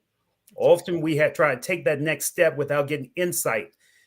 I tell people, find someone that can help you grow and get you a power partner. Please write that down. Get a power partner. Somebody that will give you insight when you can't focus. So naturally, I called my wife and I said, "Baby, they have offered me a manager's position." And she said, "You don't know anything about management." There's an old saying, "The truth will set you free." And that was the truth. That was truly the truth. And I said, "Well, yeah, but there are changes going on." And the CEO said, "If I don't take that job, I'm no longer here." She said, "Baby," she said, "can you talk freely? Are you in a place that you can talk freely?" I said, "Yeah." She said, "Listen closely. Pull the phone close to your ear." She said, "Let me tell you something. If you take that job because we have bills, then you must succeed. And in doing that, you got to learn everything you can about being not just a good manager, but being the best manager that they have had, because we have bills to pay. You have responsibilities, and you don't have time to fail." Wow. Yeah. Shelley, I took that job, and it probably was the best decision I ever made. See, sometimes it's not going the easy road, it's going the difficult road that you can't see the next step. Sometimes you have to get out of your comfort zone. I took that step, and I took that company to number 2 in the market before it was sold. But here's the beauty of it. See, it's not about the money all the time, it's about the mission. That's right. That opened the doors to my mission becoming this Wade Randolph that you're talking to this morning. Because if I had never taken that hard road, you and I would never be talking. If I had never taken that hard road, the people that I have met over the last 18 years, I would have never helped them in their life. If I had never taken that hard road, then I wouldn't have become the person that can make a difference in so many people's lives. So here's my point. What hard road are you running away from that you need to take that will make a difference, not only in your life, but in the lives of people that you haven't even met yet? Wow, that is so powerful. I was thinking about, what you just shared about the hard road, and this is one of the characteristics of really strong leadership. And I think the word leadership gets overused a lot. And I know for those of y'all might be watching who work in a 9-to-5, the word leadership might be used aligned to someone's job title, but it is not. That is a job title. It is not. So I wanted to get from your perspective, how do you define leadership? So I always go back to a quote, and I heard you earlier. Sometimes it is who you are behind your words. Yes. Who do you exhibit? Who is this person? And what do you do to exhibit the best in you when no one's watching? Who are you really? I read a quote years ago by one of our presidents that he's not even known, John Quincy Adams, but he left an indelible mark in the quote that he used to say. He said, if I can help you become more, if I can help you to dream more, if I can help you to achieve more. So let's break that down. Let's not just give lip service. Who are you helping? Who are you helping bring out the best in them? What people are you helping achieve so that when they see you from years from now, they will say, you left a mark on me? What are you doing that you see? I think in life, Shelley, either you can be example or you can be a warning. Let me say that again.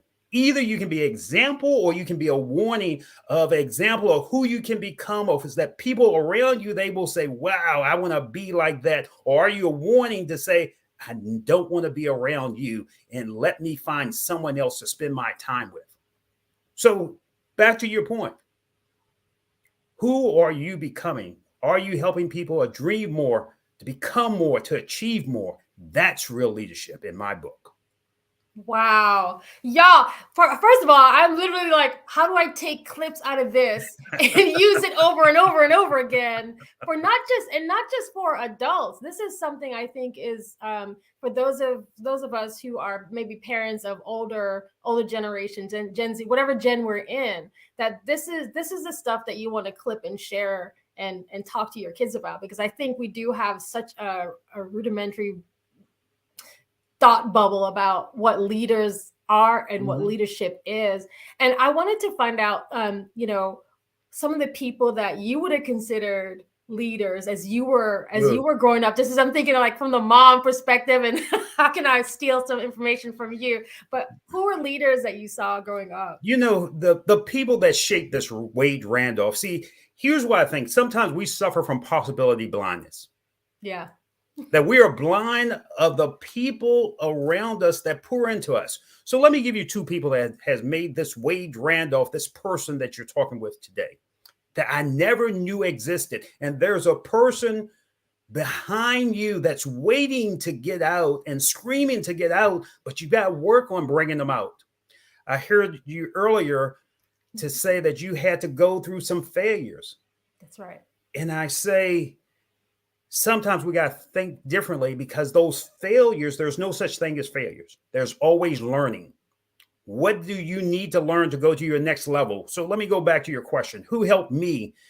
I've always been a guy that has liked to work. Work should probably be my middle name, because I hate sitting around and wasting time.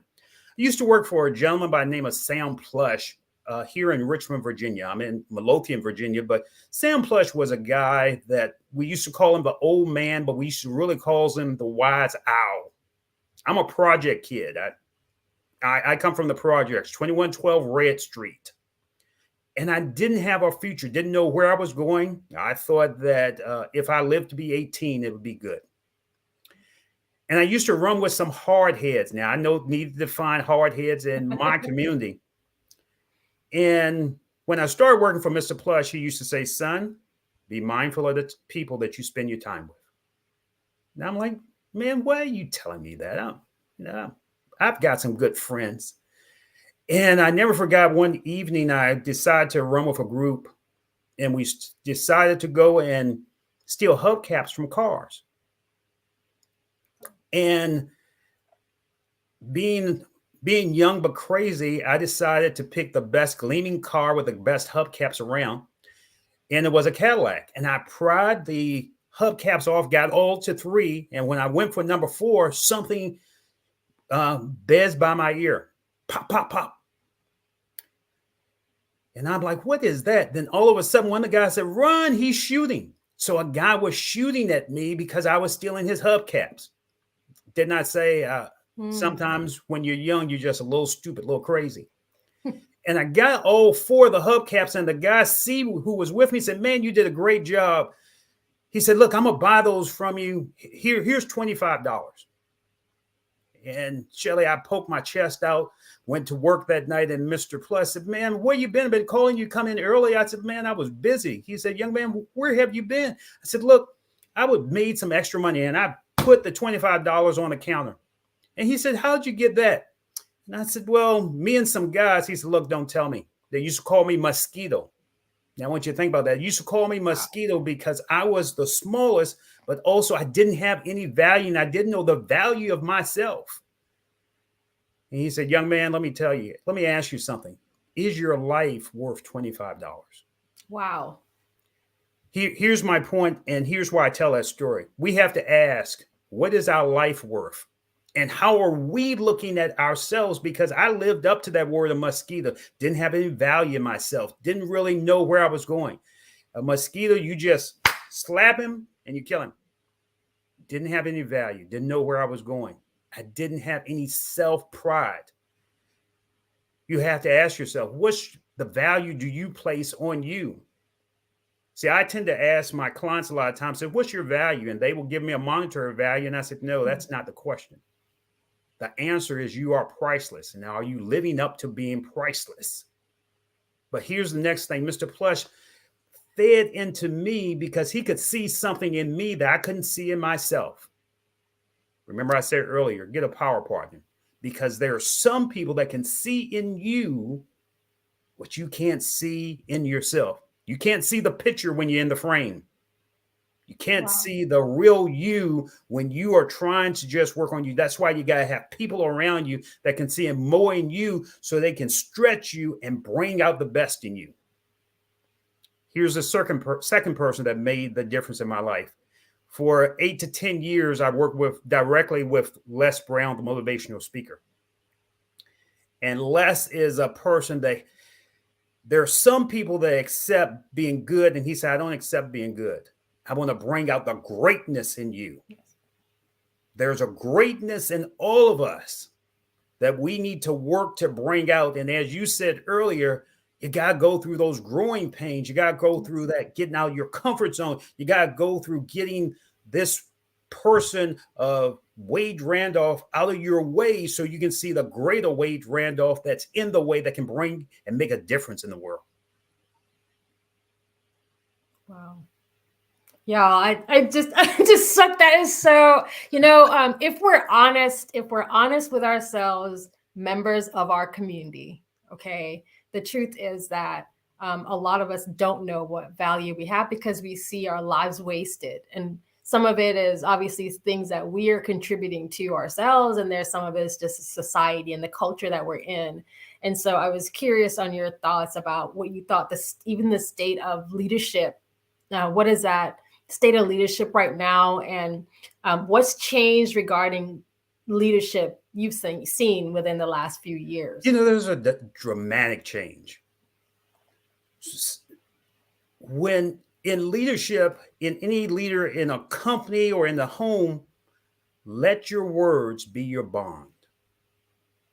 And people must be willing, if they give their words, if I tell you I'm going to meet you at a certain time, then keep your word. Not only to that person, keep your word to yourself.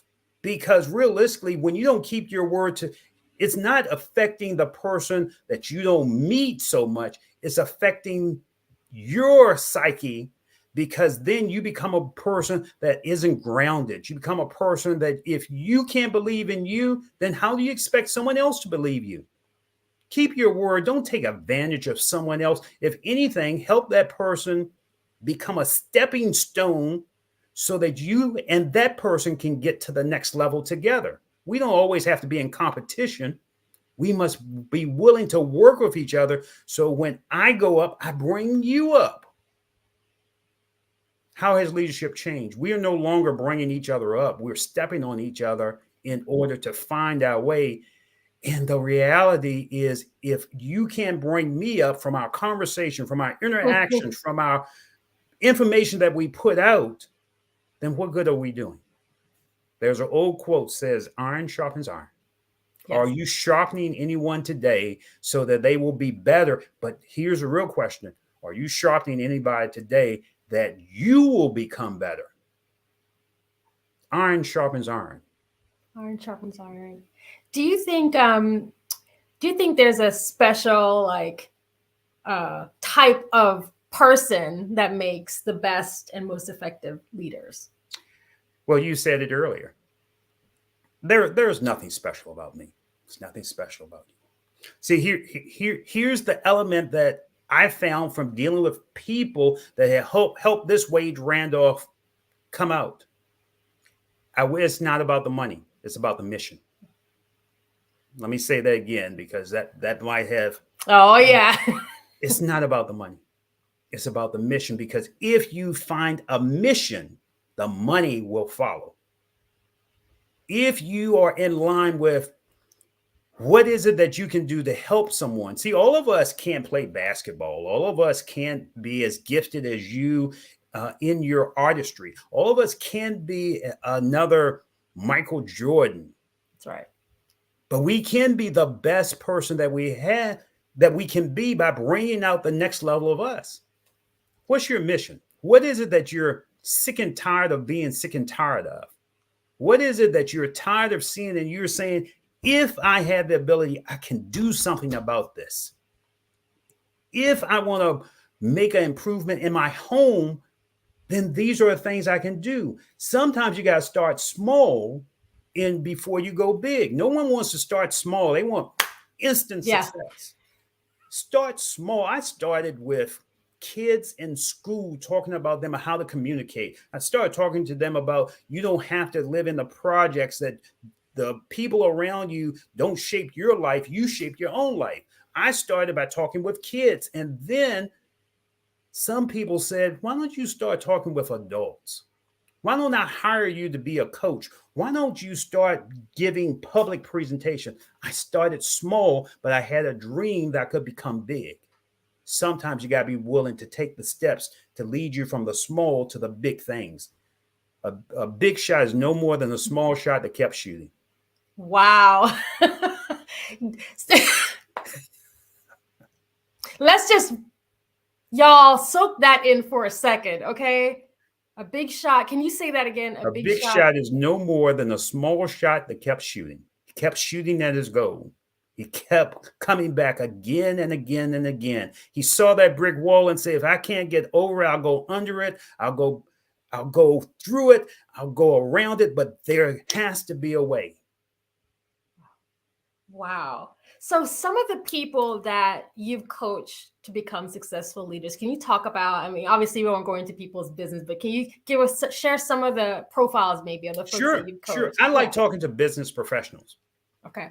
Because a business professional, they have a goal, and there are a few things that if you can get them to articulate what's stopping them, then realistically you can help them achieve that goal. So a lot of my clients, what I tell them is, if you can, what gets measured gets mastered. Let's get measures gets mastered. So I have them, when we first meet, I say, draw me a scale from 1 to 10. And I want you to rate yourself on the scale of 1 to 10 and tell me where you are as far as if you see yourself as a leader. Let's just say that. So I'm going to do this real exercise real quick. They will draw a line, number it 1 to 10, and a lot of them will come and say, well, I'm a 7. I say, okay, if you rate yourself as a 7, what are the 3 things that are stopping you from becoming an 8? And when we are able to articulate those 3 things that stops them from becoming to an 8, maybe it's communication, maybe it's having an effective staff, maybe it's time management. Once we understand what the roadblocks are, then we focus on those roadblocks to bring them to an 8. Because if I can get them to 8, I can get them to a 9. If I can get them to a 9, I can get them to a 10. What is it that you need to work on to come to the next level? Because there is something in you that's calling you, Shelly, come to the next level. Come to the next level. But a lot of times we don't sit down and articulate it so that we know what we can work on. That's why, again, let me say again, sometimes we need people in our lives that tell us not what we want to hear. We need people in our lives to tell us what we need to hear so we can go to that next level to bring out the best leadership or the best person that we can be. So I want to ask this next question on behalf of especially students that might be watching who are trying to build up their leadership skills and qualities. Sure. Is there something that causes leaders to be unsuccessful or to fail? Yeah, there is. I used to run a radio show years ago, and I had a younger man on my show, became a good friend from DC, Omi Congo.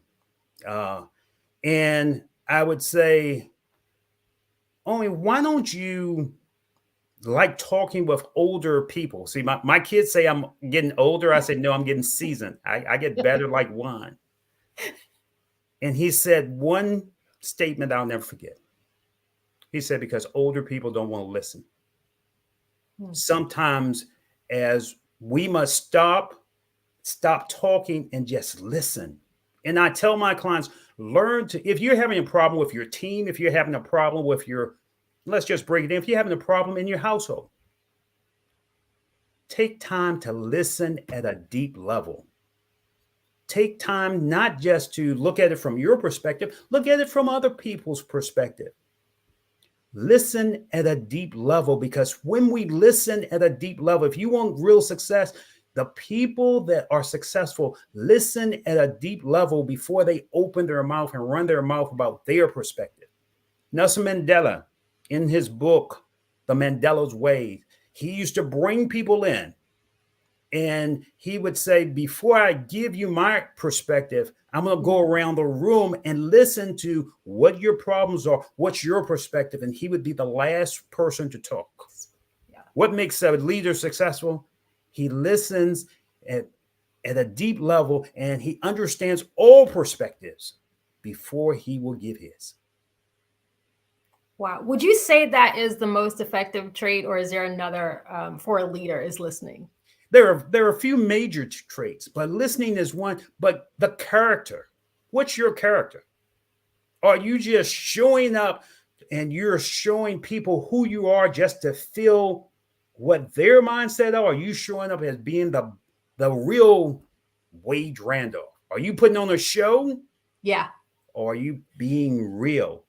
I used to have a client, and one of her tagline is, okay, let's just be real. And she used to just tell the people in her, let's just be real. I'm not talking about the title that you wear at work. You know, I go into different offices, I meet attorneys, I meet CEOs. No, I'm talking about, who are you? I had the pleasure some years ago of meeting Cicely Tyson. And when she walked in the room like a queen. And I asked her, I said, Miss Tyson, I've seen you on TV. What is it that gives you that breath of energy that makes you stand out and show that you're maybe on screen, but you make such a difference? I can almost feel like you're there next to me when you perform. She said, baby, I'm always looking to be authentic of who I am. That I'm always want to show the pride of the people that I came from. I always want to give my best. Are you giving your best? Are you showing the pride of the people that poured into you? Are you being authentic regardless of the title or the 3 letters behind your name? Who are you behind your words? Behind your words.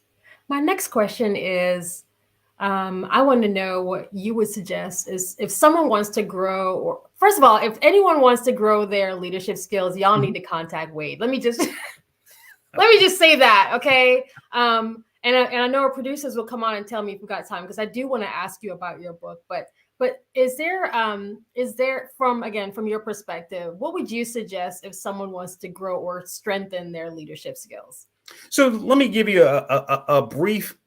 Questions are the steering wheel of the mind.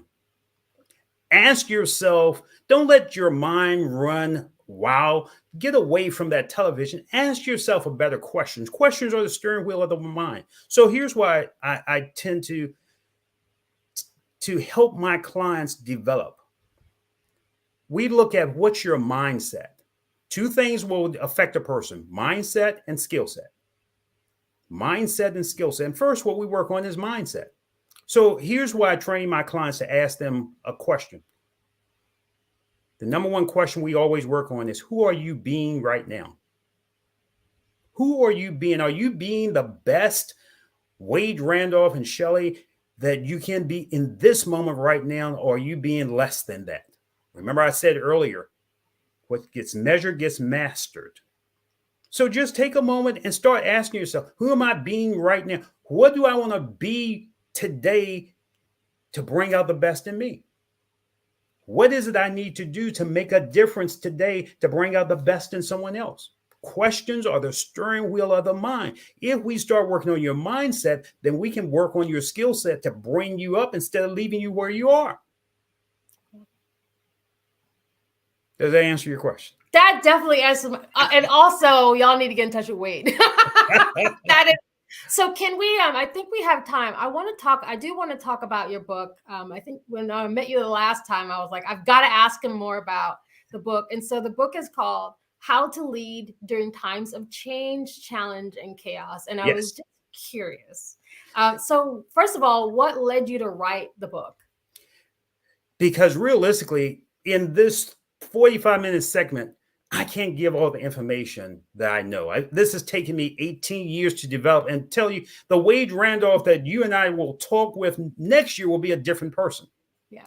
What brought me to write this book is because realistically, I wanted to leave people with a sense of what my mindset is. What really, in my perspective, because there's a lot of terms about leadership, as you said, there's a lot of pieces of leadership. And a lot of times people put themselves in a box when they say this is leadership. So I wanted to say, let's break that box, because there are different elements that you can pour into that box, that container, that will make you a more professional, more powerful leader. So I wrote that book because people were saying, give me a little bit more of you. Give me something that I can take home. Yeah. That book has sold so well, Shelley. It's called Leadership 911, How to Lead During Times of Change, Challenge, and Chaos. So that book sold so well that we pulled it off the shelves, and now I'm putting it into a training course. Wow. Because what I want to do is be able to give people a sense of what leadership is and what they can make it into just from hearing a little bit and proxying a little bit of what my mindset is. As a man or woman thinketh, so is he or she. I want to impact that thinking so that we make not only leaders, we make heroes and move the culture forth, not backwards. Wow. So the course, and thank you for that preview exclusive. That's what I do, y'all. I pull out the truth. So when that course is ready, and that is something that's going to be structured so that, and again, the audience is, students, parents, business leaders, because I think all of us, as I'm thinking as a mom, that I need this tool for teenager and a 32-year-old, right? So this is something that would help, regardless of kind of where you are in the, in that journey. And so in terms of like how people can reach you and find out more about you, can you share a little bit on that? Sure. So feel free to reach out to me.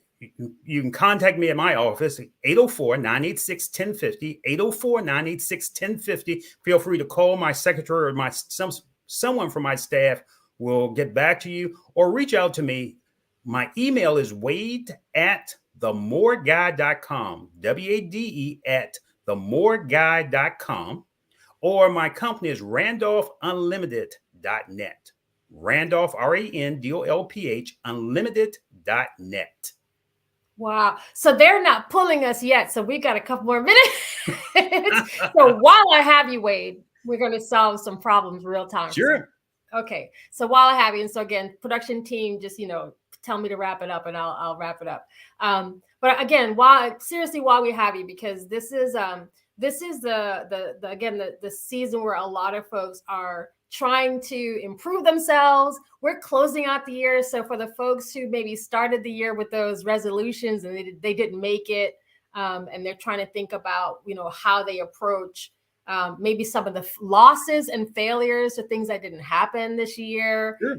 Also thinking about people who have lost jobs recently, and you're trying to figure out, how do I transition to whatever that looks like for me next.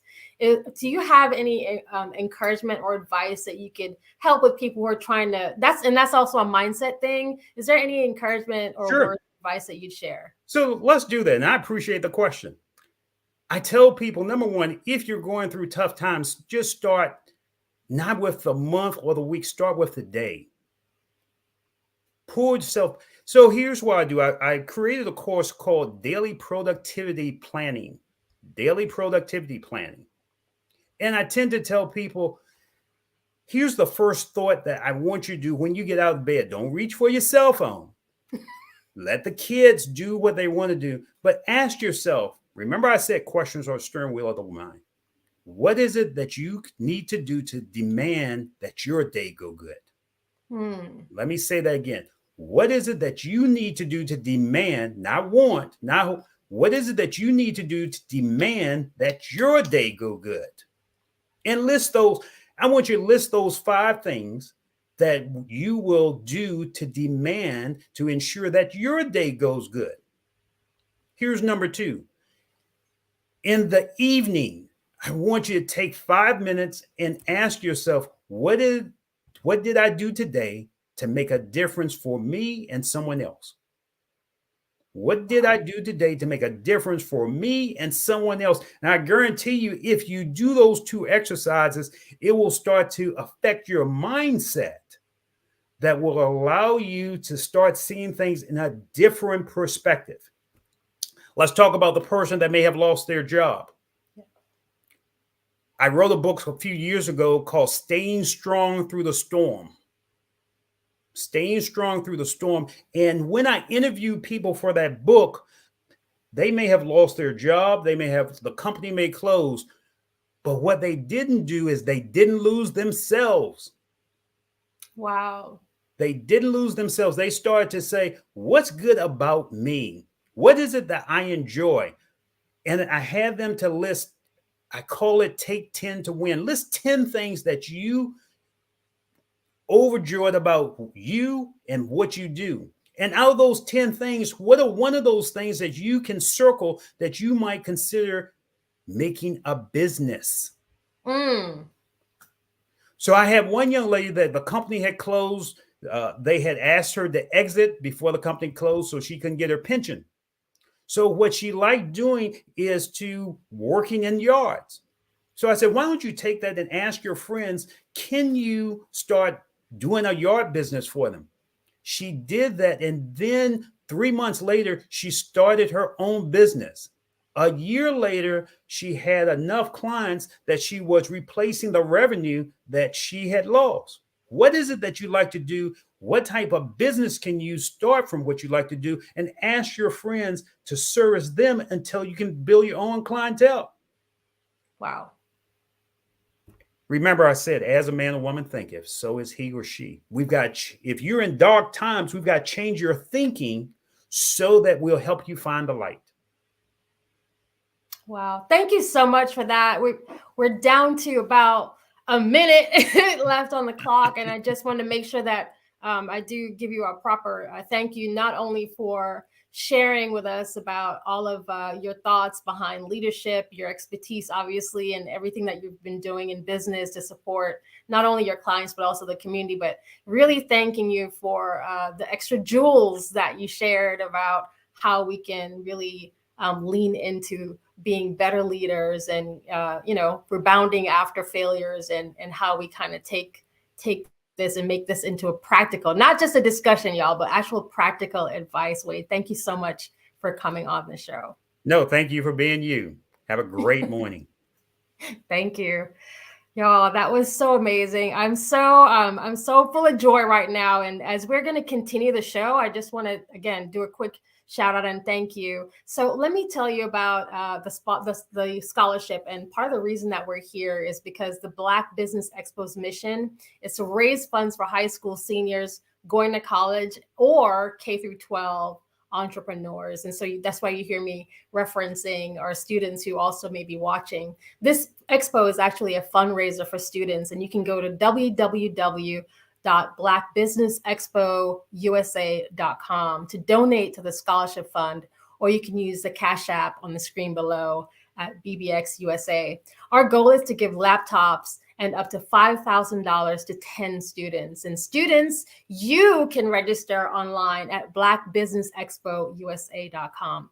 Every dollar counts. So we want to remind you to donate to the scholarship fund. And I also want to take some time out to thank our Black Business Expo USA sponsors for this month. And so I'm going to read this list because I want to make sure that everyone's recognized. So NC 100, Moody Capital Partners, Suede Soul, Lotus Riche Coaching and Training, Carolina, Virginia Minority Supplier Development Council, Step Management, BHS and Associates, Hello LLC, Margie McLean Foundation, Inc., Genius is Common, Earth Essentials, Mullane Shani Global, 5-Star BDM Media, Executive Women's Success Institute, The Quality Coaching Company, Superwoman Business Services, Creative Force Studios, Lee Entertainment, Artistic App Design, and Black Business Expo USA. Genius is common, and I will see you on the other side. Over the past few years, we've seen the growth of existing and new initiatives focused on financial inclusion, building global networks, and reducing the wealth gap in response to the idea there's not enough seats at the table.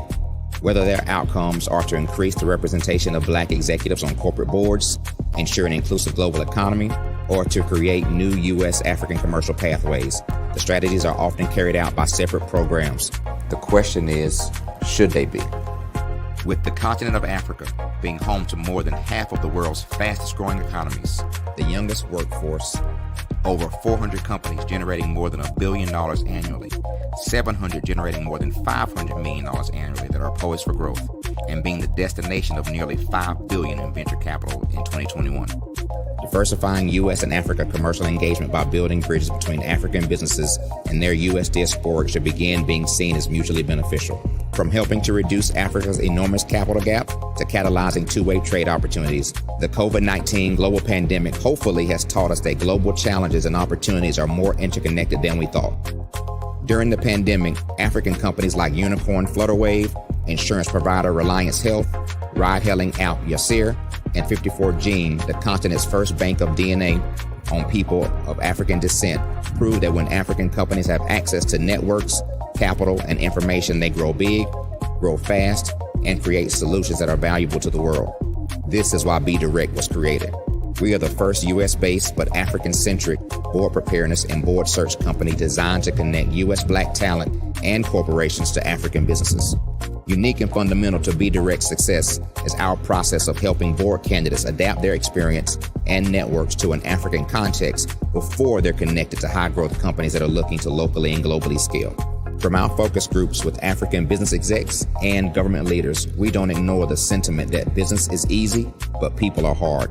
Having a pool of board candidates with hard-to-access networks and extensive experience across the business life cycle, including successfully raising capital, is table stakes for an initiative like this. So yes, we have that. But corporate or entrepreneurial success in the U.S. does not guarantee success in Africa. Developed alongside industry partners on the continent, our training program, Be Direct Prep, is designed to transpose their experience to create cultural comfort, understanding, and a commitment to helping businesses in Africa scale. Our board governance sessions are African continental and country specific, integrated with cultural awareness and dexterity training, masterclasses led by African industry execs, and mentoring and coaching from African continental-based facilitators. But even more unique to Be Direct Prep, we cap off our training program with an immersion trip to help candidates that have not been to Africa before see and feel Africa's complexity and opportunity from African soil. We all know traditional network-based board placement has historically left a lot of us out of ever really being in the paid board pipeline. Our strategy supports the work of many great organizations that are successfully filling seats at U.S. board tables by creating more tables for those that are still left on the sideline. It's time to start seeing the role and value of U.S. Black talent and businesses on the continent of Africa differently. Old perceptions and habits limit economic inclusion. Let's transition Black talent and the African businesses they will support from the periphery of the global economy to its core. Living in a global lockdown, we all know now how fast local and global economies can change and see the value of having businesses that hire, strengthen local value chains, and even grow globally. Status quo in any form holds back progress. We must democratize U.S.-Africa commercial engagement by socially and economically connecting cultures that have long been disconnected. It's time for Africa's U.S. diaspora to redefine their global value by helping African businesses scale continentally and globally.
Dr. Eric Kelly III and a host of phenomenal speakers from all around the globe for this 7-day virtual event that you don't want to miss. The mission of the Black Business Expo is to raise scholarship money from kids all the way from high school, all the way from college. The Black Business Olympics is one of the largest Black business showcases in the world. It is an opportunity for businesses and companies to showcase their businesses globally. We are going to be giving away laptops up to $5,000 away to students. Again, I'm Olivia Appleberry, the founder of 2 Cents Finance and one of the speakers for the expo. I am so excited to see you there. For more info, go to www.blackbusinessexpousa.com or call 919-308-9090 and hope to see you there. I am Black business. From the moment I wake until the time I sleep. Yes, I am Black business. I am Black business. Tell me, are you Black business? I am Black business. Do you support Black businesses? Listen, I support Black business because I am Black business. Black Business Expo, one of the largest business showcases in the history of Black business in the world. The world. Sign up today at www.blackbusinessexpousa.com or call 919-308-9090. I am Black business. I am Black business. From the moment I wake until the time I sleep, I am Black business. I am Black business. Are you Black business? I am Black business.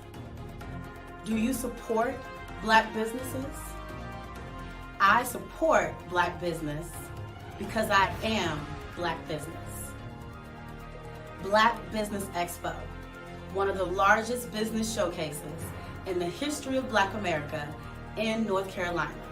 Sign up today at www.blackbusinessexpousa.com or call 919-380-9090. I am Black business. I am Black business.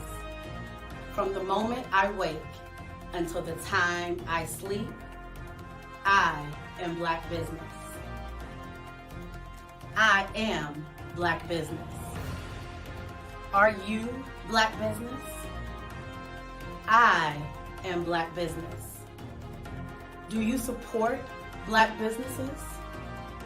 I support Black business because I am Black business. Black Business Expo, one of the largest business showcases in the history of Black America in North Carolina.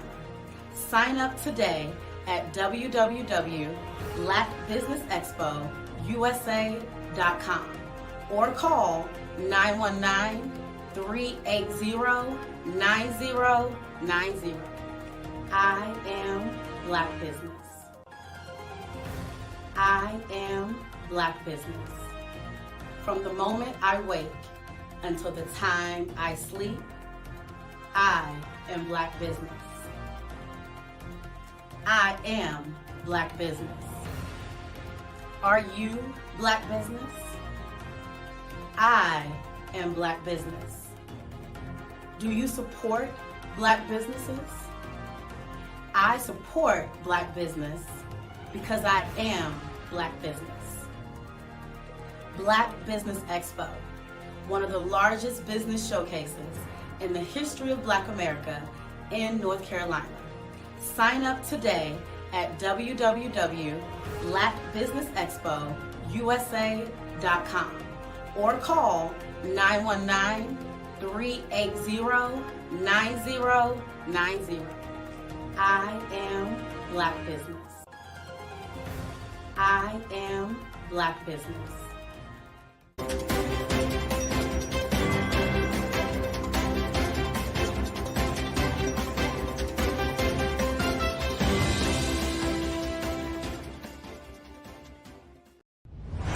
Social media is evolving. It's more vibrant, more colorful, more energetic, and so are you. It's not just photos anymore. It's video, it's audio, it's subscriptions. And now there's Fanbase, a new monetized social network. Fanbase delivers the complete native app experience with full content monetization for every user. No algorithms that shadow ban your engagement or growth, and no ads. Follow anyone for free and subscribe directly to your favorite creators for $4.99 a month. Plus, show some love by tipping on any post. Also, make a Fanbase page and monetize your content the same way. Finally, connect with your followers by posting the amazing content you already create. And now, get paid for it. It's time to energize and monetize. Because everyone's a fan of something, and everyone has a fan base.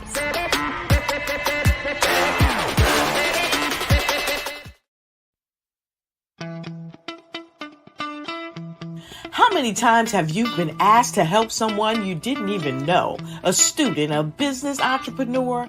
Or did you ever even ask, where did they end up? That business, that friend, that entrepreneur. Well, just maybe they ended up in a gang, bankrupt, homeless, or worse, dead. Maybe they turned to crime, drugs, and alcohol. Did you ever wonder? Did you destroy their dream, or was your life always so easy? At the Black Business Olympics, we started a movement to help students complete. Give them hope and foster success.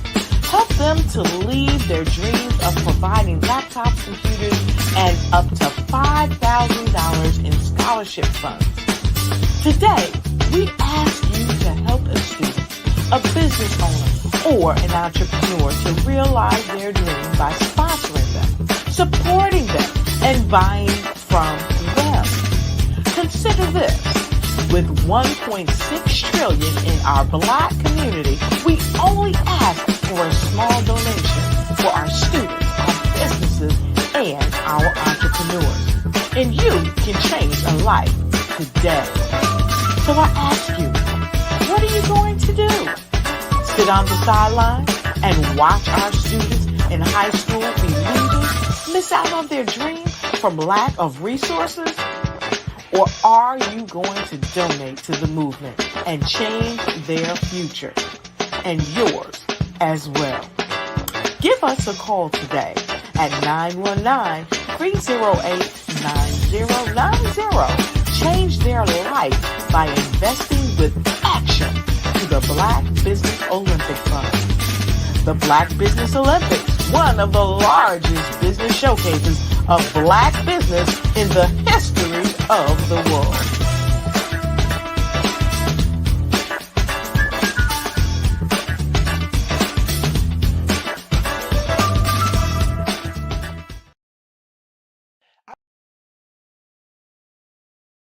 I'd like you to imagine with me, if you will, opening an app where you can collaborate with like-minded individuals from around the world, get inspiration and in-app tools to launch and grow your business, as well as share your knowledge and earn compensation, all in one app.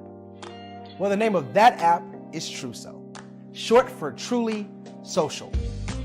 Hi, I'm Matthew Newman, the founder and CEO of Truso, a new concept in social media.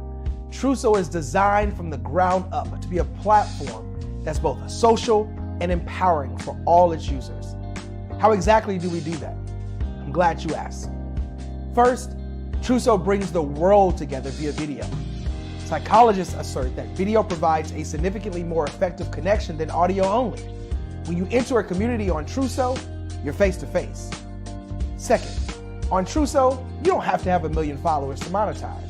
Our business model allows all hosts and moderators to monetize, no matter the size of your following, by 1, producing fee-based content, and 2, inviting others to join the platform as subscribers. Even more, Truso has an in-app resource library with over 100 free resources, forms, and documents to help you build your brand and grow your business. Third, Truso is inclusive. The deaf and hard of hearing communities make up 360 million people worldwide. Unlike audio-only apps, Truso embraces its community, providing a networking platform that allows them to participate via video and closed caption. We even have a deaf and hard of hearing foundation in the works as well. Fourth, Truso is both social and safe. We refer to Truso as a virtual extension of the beauty shop, barbershop, and brainchild of the community. A place where there's laughter, along with wisdom, growth-oriented conversation, and genuine connections in a safe space. Truso even has proprietary security to ensure we maintain a safe environment for everyone. Where are we at now? Truso is live, y'all. We've launched in beta, and we're acquiring users daily. We have an incredible development and marketing team, plus amazing celebrity influencers at the table, helping us spread the word around the globe, beginning within the African diaspora and beyond by creating a safe space for growth, connection, and collaboration. We're truly excited about Truso. We've created something special for which there is a global market. And we invite you to embark on this journey with us as a shareholder. The future for Truso is truly bright. Join us and let's go there together.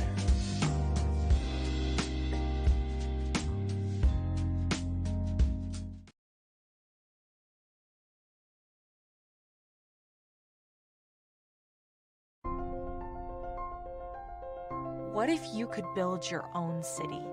A place where every child can find nurturing people to help them achieve their full potential. A place where every adult can access job training support. Where health education is abundant. Where social justice ruled the land. A place without limitations. Welcome. You have arrived at STEM City, USA. It is what every city should be. A safe and trusted community where you find people and resources to help you become everything you are and beyond. STEM City is unlike anything you have ever experienced. It is a digital twin of the world around you, only better. STEM City is about energy and soul renewal. It is more than a digital world. You can almost feel the power of live cultural events, music, and theater. STEM City promises a better future for children with caring mentors and hands-on activities with dedicated tutors to support our youth. STEM City is your passport to a healthy lifestyle with weekly events addressing our community's many issues. STEM City is your financial well-being with helpful information on wealth management, career advancement, job training, and so much more. STEM City is the community you deserve. It is the city where your dreams can come true. STEM City USA, a place in the sky that is accessible to all who reach for the stars.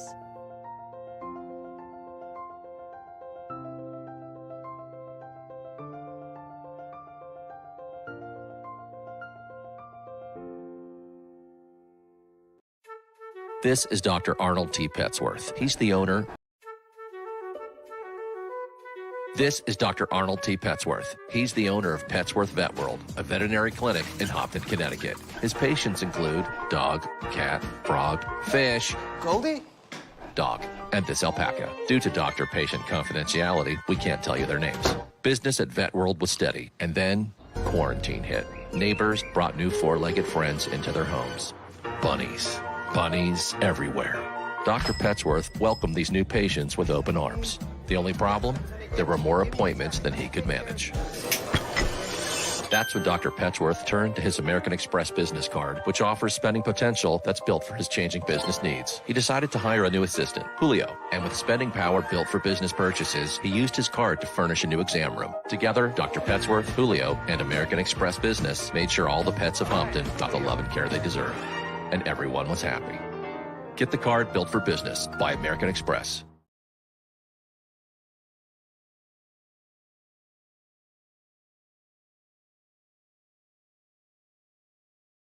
Follow the Brand TV broadcast host, Grant McGaugh, as he visits with top executives and entrepreneurs to find out their secrets of success with their personal brand. Follow the Brand TV broadcast host as he focuses on brand development to build better relationships, bring value to your business, relationships, and career. You will enjoy listening to each episode that is tailored to speak to you directly. If you're looking for this type of clarity in terms of building your brand, you have tuned into the right station. Each episode will help you to shape a conversation in the 5-star BDM network of 20,000 professionals and become a springboard for your corporate engagement and business opportunities. Each guest will frame their story in the areas of personal branding, business development, career development, financial empowerment, and technology innovation. Grant McGaugh explains why he is the CEO and owner of his own professional career. Grant is an accomplished business leader and entrepreneur who wants to give back to individuals to grow their personal brand strategy. Tune in as he weaves his story about new possibilities, while to you exceed expectations. If you love storytelling, this show will make for fun.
Dr. Eric Kelly III and a host of phenomenal speakers from all around the globe for this 7-day virtual event that you don't want to miss. The mission of the Black Business Expo is to raise scholarship money from kids all the way from high school, all the way from college. The Black Business Olympics is one of the largest Black business showcases in the world. It is an opportunity for businesses and companies to showcase their businesses globally. we're going to be giving away laptops up to $5,000 away to students. Again, I'm Olivia Appleberry, the founder of 2 Cents Finance and one of the speakers for the expo. I am so excited to see you there. For more info, go to www.blackbusinessexpousa.com or call 919-308-9090 and hope to see you there. I am Black business. From the moment I wake until the time I sleep. Yes, I am Black business. I am Black business. Tell me, are you Black business? I am Black business. Do you support Black businesses? Listen, I support Black business because I am Black business. Black Business Expo, one of the largest business showcases in the history of Black business in the world. The world. Sign up today at www.blackbusiness. What if you could build your own city? A place where every child can find nurturing people to help them achieve their full potential. A place where every adult can access job training support. Where health education is abundant. Where social justice ruled the land. A place without limitations. Welcome. You have arrived at STEM City, USA. It is what every city should be. A safe and trusted community where you find people and resources to help you become everything you are and beyond. STEM City is unlike anything you have ever experienced. It is a digital twin of the world around you, only better. STEM City is about energy and soul renewal. It is more than a digital world. You can almost feel the power of live cultural events, music, and theater. STEM City promises a better future for children with caring mentors and hands-on activities with dedicated tutors to support our youth. STEM City is your passport to a healthy lifestyle with weekly events addressing our community's many issues.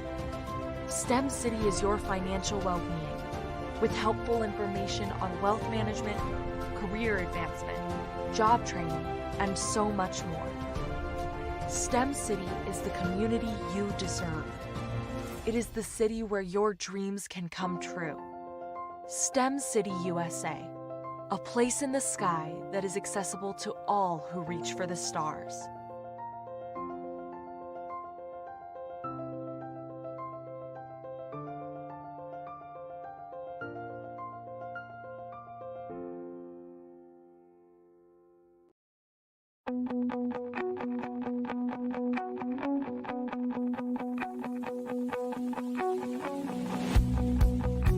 I am Black business. From the moment I wake until the time I sleep. Yes, I am Black business. I am Black business. Tell me, are you Black business? I am Black business. Do you support Black businesses? Listen, I support Black business because I am Black business. Black Business Expo, one of the largest business showcases in the history of Black business in the world. The world.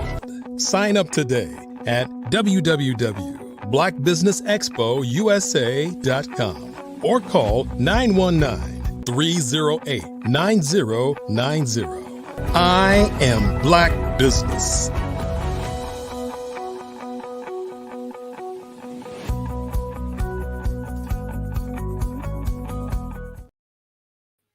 Good morning. Welcome back, business owners, entrepreneurs, thought leaders, and corporations. This is the Black Business Network. My name is Shelly Jeffcoat, also known as Mrs. Pie, and I'm your business moderator for this morning on the Black Business Network. The Black Business Network is a 24-hour business network that showcases talent, Black businesses, business owners, entrepreneurs, and thought leaders worldwide. We have speakers chiming in from cities all across the United States, London, Singapore, Africa, and Japan.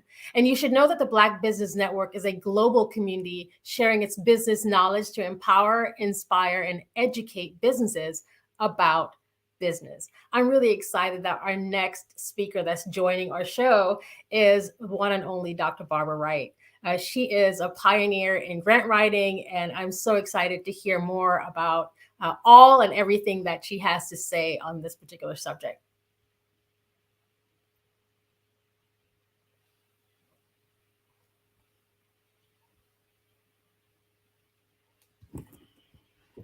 There you are. Good morning.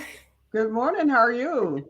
I am good. We are shifting and moving this morning. How are you doing? Sometimes we have to do that. We have to move and shake to get it done. We got to move and shake. So I'm honored to have you. I was trying to kind of gather my thoughts for kind of this conversation. I understand that you have some information around grant writing that you're going to share, and potentially some questions that we'll be able to ask you. And so, I want to just give you a couple of minutes to just introduce yourself to our audience and tell us a little bit more about Dr. Barbara Wright. Okay, I am Dr. Barbara Wright. I have been writing grants for over 30 years now, actually.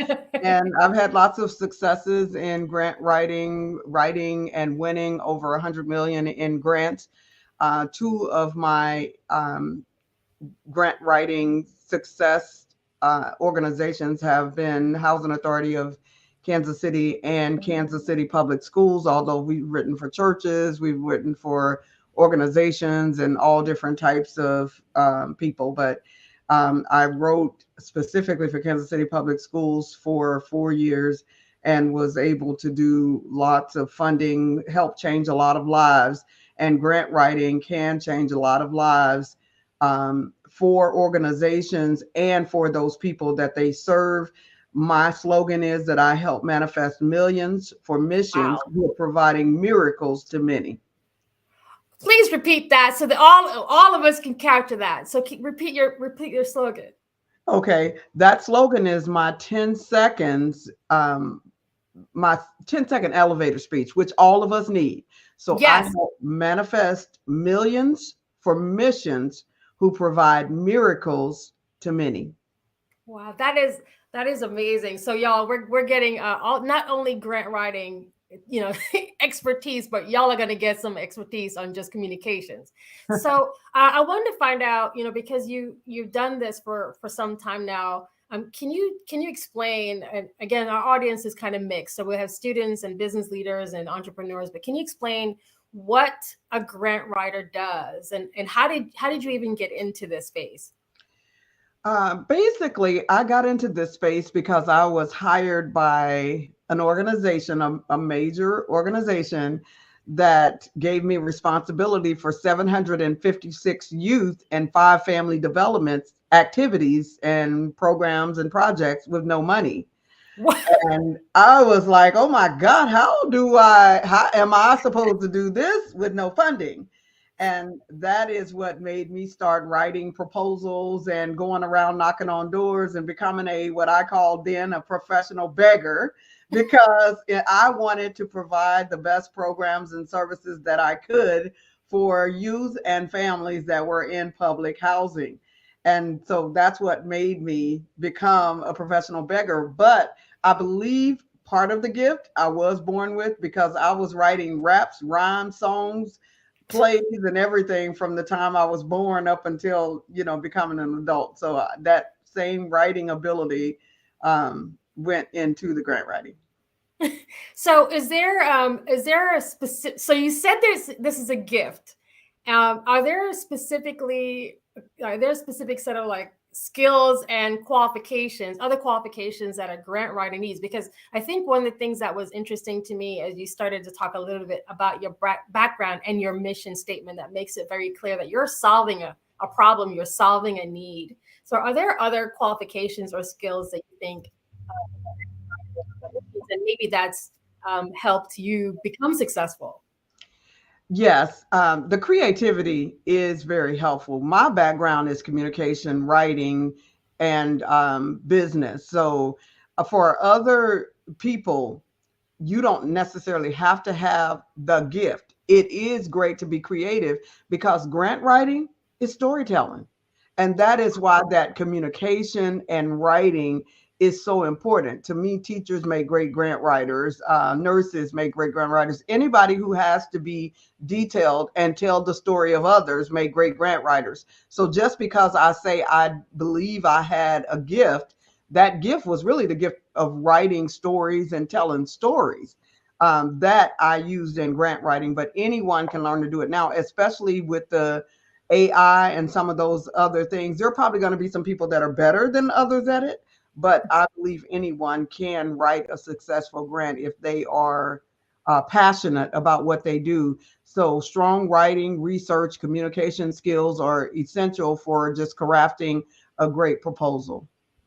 How do you find the funding opportunities that you've been so successful at? Like, how did you find those? How did they come to you? The opportunities are found in databases. There are a lot of grant writing databases. Most of them are paid databases, but there are also a lot of free grant databases that you can find. There are foundation directories, government websites that identify relevant opportunities.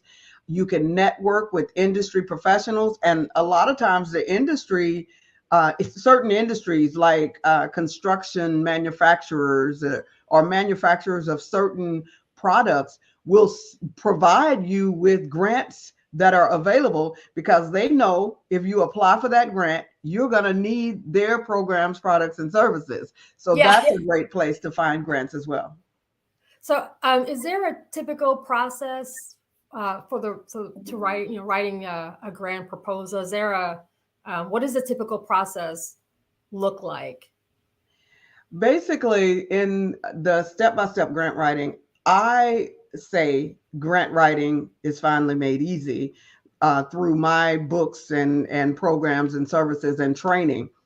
The reason that I say that is because in writing grants, there are 4 goals and there are 4 sections to any grant. So the 4 sections to any grant, no matter what grant it is the executive summary, that narrative, which is that story I talked about, the budget, the cost, and which is your cost, and then your proof, which is any attaching documents that they ask you for. Almost any grant in the world is going to have those 4 sections. And then there are 4 goals of the grant writing team. And the one goal is to build your collaborative of partners that's going to help you in getting the grant done, because no man is an island. So it's better to work together. And then once you do develop that team, selecting the members that are going to help you write the narrative, because it is a collaborative effort. And then selecting who is going to do what. That's number 3. And number 4 is the Nike. Just do it. Get it done. Implement it. So that's, to me, if you learn those things, it takes the fear out of grant writing. So this sounds like there's a lot more structure involved. And I think what a lot of us might take for granted outside of, what you actually do. That's why you're the expert and you're doing so well at it, is that there is a structure to what you actually do. And you talked about collaboration. I just want to pull that thread a little bit, if that's okay. Sure. What makes it so successful for you as you are talking to your potential clients? Is there something that as you're reaching out, is there specific types of organizational projects that you tend to go for, or how do you make that work? I like education. I like healthcare, and I'm starting to work more with environmental initiatives. That's not my favorite, but I am starting to work with those. But for those who are listening, things don't just happen. Most of the grant funds are available because there are shifts in political power. There are shifts in the pestle analysis. And what I mean by pestle analysis, there are political concerns, there are economic concerns, there are social and cultural changes, there are technological changes, There are environmental changes and legal changes. That's that pestle analysis. So when you are writing grants, you have to think about what is happening politically. When I first started my business, my first business was a childcare center. And boy, we did so well. I thought I was a great business owner. I'm like, ooh, I'm good at this. But what I realized is that the Clintons were in office at the time. Now I know the Clintons were in office, and they were Mrs. Clinton was promoting it takes a village to raise a child. So there was lots of funding in there. Well, today, the areas that are being funded is workforce development and housing, which is one, education improvement. There was a big push for equity and inclusion, and that is not just for Black and Brown, but that's for disabled, that's for rural, they've added a lot to that equity and inclusion. And then there's mental health and there's STEM. So those are the areas that are being funded. So I tell people, do you want the areas where money is being poured, or do you want the areas where money is dripping? If you want the areas where money is being poured, those are some of the areas. Now, there are some developing areas that are coming up that are going to take over. And I'll stop here in a second, but those are what I call the 4 harm, because I'm an acronym type person. And in order for me to remember some of the things that are going on, I have to put things in acronyms. So my 4 harm, the 4 is the finance. That's the F, the finance. There's finance, healthcare. There is retail and manufacturing. Those areas are being disrupted by technology. So things are about to change in those areas. So there are grants in those areas. So again, that is finance, that is healthcare, that is retail and manufacturing. If you're in any one of those areas, just know that there are grants, there's funding, there's all types of upheaval in those areas because they are being majorly disrupted by technology. Can we touch a little bit on some of these changes that you mentioned AI at the top, and so in terms of the technology advancements that are happening, and then also the legislation changes, and I wanted to ask you about how you stay, I don't even want to say current because you can't be current because things are always changing, but how do you, how are you pivoting to those technological changes with AI? And then my second question is, how are you staying on top of all of these legislative changes? By the way, for those of y'all who are listening, this is why she's an expert, and I'm asking her questions that maybe she's the only one that can answer. So how do you manage those two things? I like the way you're asking the question because you are asking it for me, because I can't say for anybody else. I can only speak for Dr. Wright. But the way I do it, I'll share one of my major secrets, and that is that I read strategic plans. I don't want to hear what you have to say.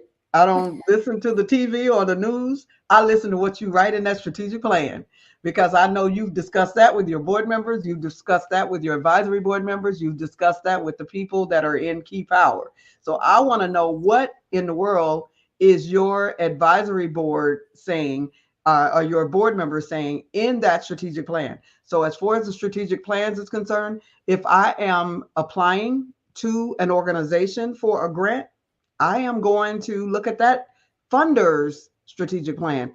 If I am looking to do something in the United States, I'm looking at the United States strategic plan. If I'm doing something in Missouri, Kansas, Alabama, Oklahoma, I'm going to look at the strategic plan for Alabama, Oklahoma, or even my local area. Not only am I going to look at the U.S. strategic plan, I'm going to look at the United Nations strategic plan, because it seems like whatever they do in the UK, we're coming right behind them in 10 years. And so I'm also looking at the United Nations Development Plan, because they have 17 strategic strategies that they're doing, and we are part of that. So they're, by 2030, they want to eliminate poverty. They have 17 things that they want to do. So I follow strategic plans, in the short answer. Wow. So this is so interesting, because I at the top of the hour, y'all go back and watch the rest of BBN. We've got so much great content, but something that I talked about earlier in the morning was For those who are, again, those of you all who are watching us, that you maybe you're students and you want to be an entrepreneur, maybe you're a business owner, maybe you're out there with hundreds of employees, et cetera. But something that I shared earlier was the importance of having a consideration about an actual strategy around your business plan. And so what Dr. Wright is talking about here is, again, just supporting that. It's not a theory. We've been in business long enough to know that you kind of need to have that. It's not a nice to have, it's a must have. And so I want to follow up a little bit on when it comes to securing funding and your success rate and your track record as a grant writer in securing funding. What is that like for you, your success rate? And also, I definitely want to make sure we have time to talk about your books that I heard you mention. So I want to touch on some of the other resources and things. So what have you been, I'm going to be very blunt right here. I'm puffing her up because she deserves it. She absolutely deserves to be, so share some of your wins and your success with grant writing with us.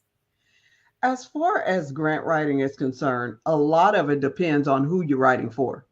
There are certain organizations that you're going to have a much better success rate with. And what I decided and I determined from working with all different types of organizations is there are organizations who are ready for grant writing and there are organizations who are not.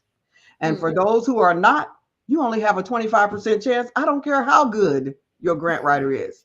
For those of you who are ready for grant writing, you can have as much as an 80% chance. And what do I mean by ready?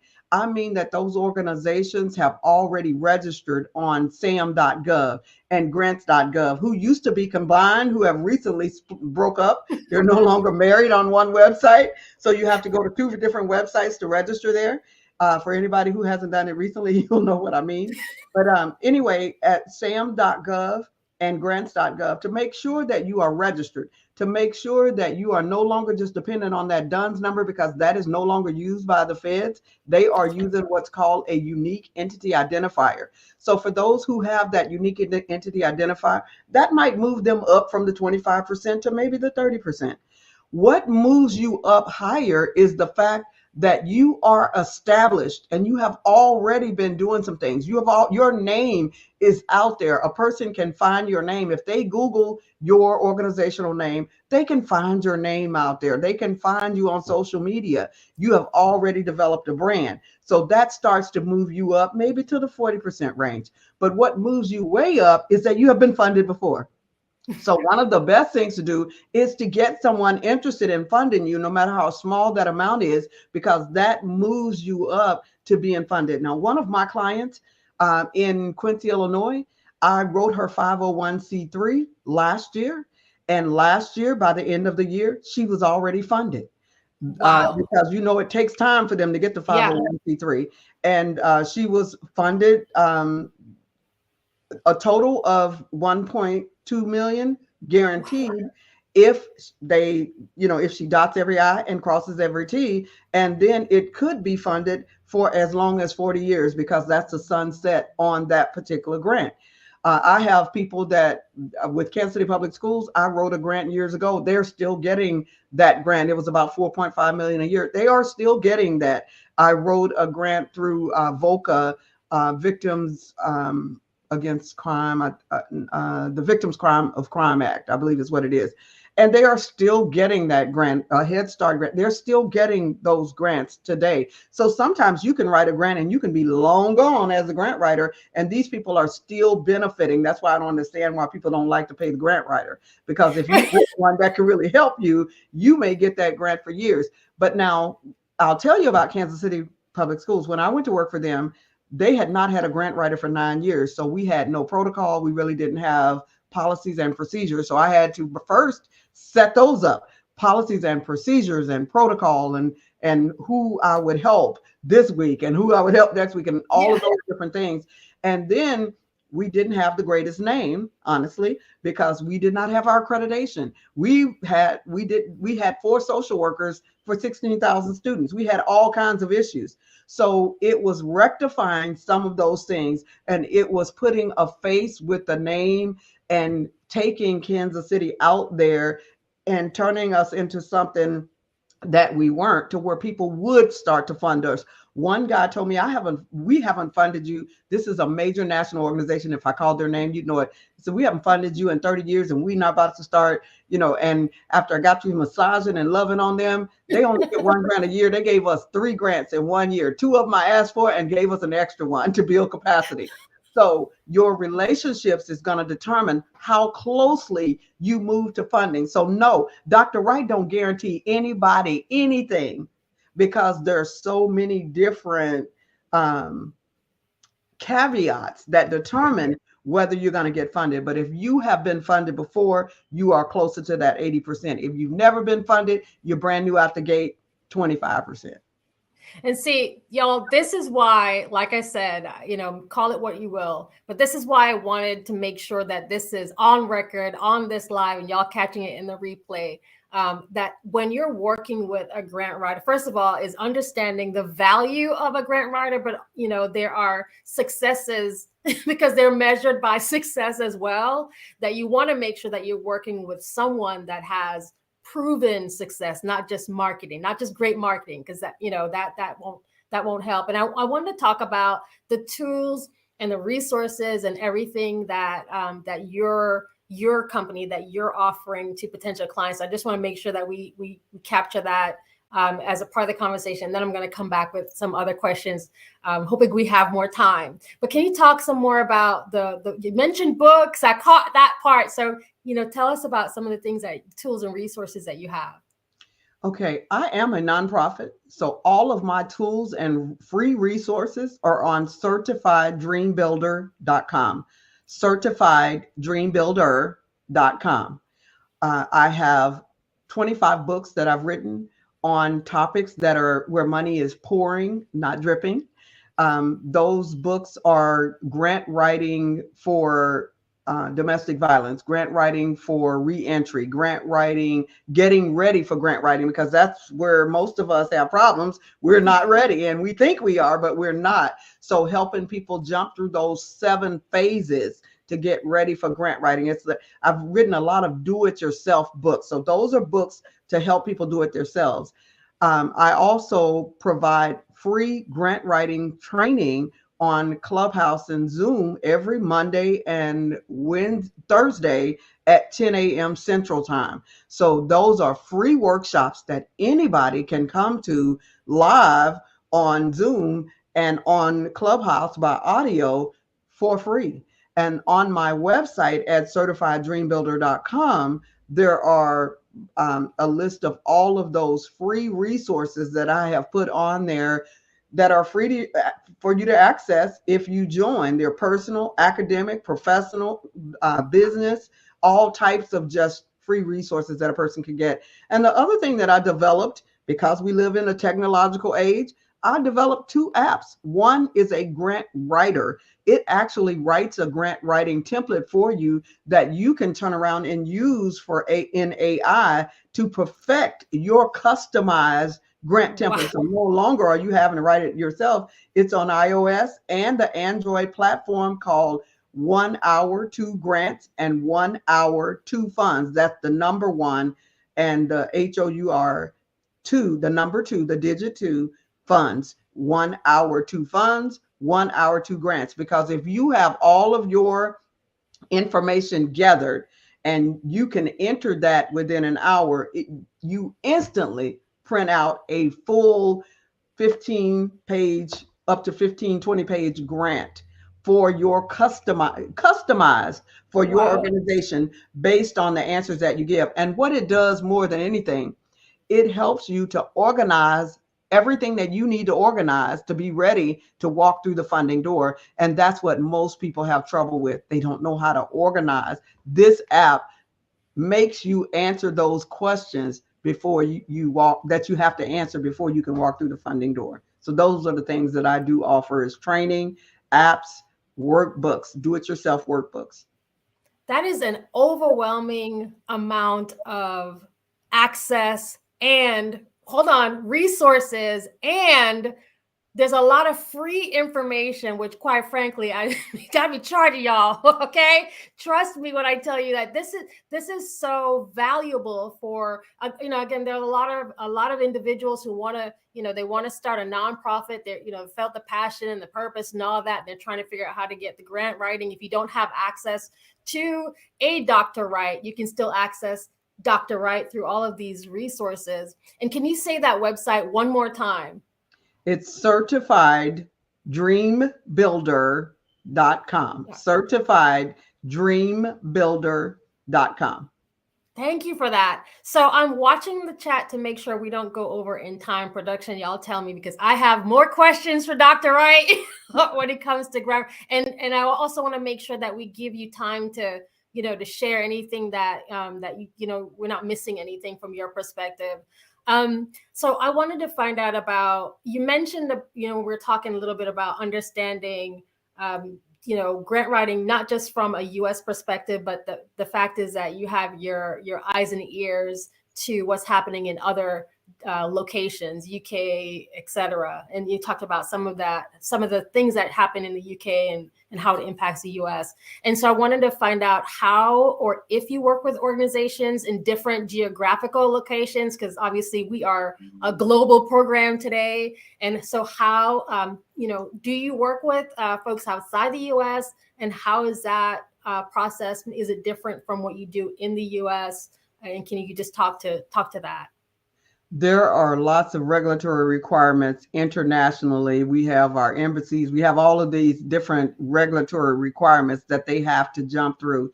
So when I am working with national and international organizations, or even if I'm just working with local organizations, we are checking those regulatory requirements. In my 7 phases of getting ready, the regulatory requirements is the second phase. So whether I'm working with someone right here in Kansas City, right with me, I'm checking regulatory requirements.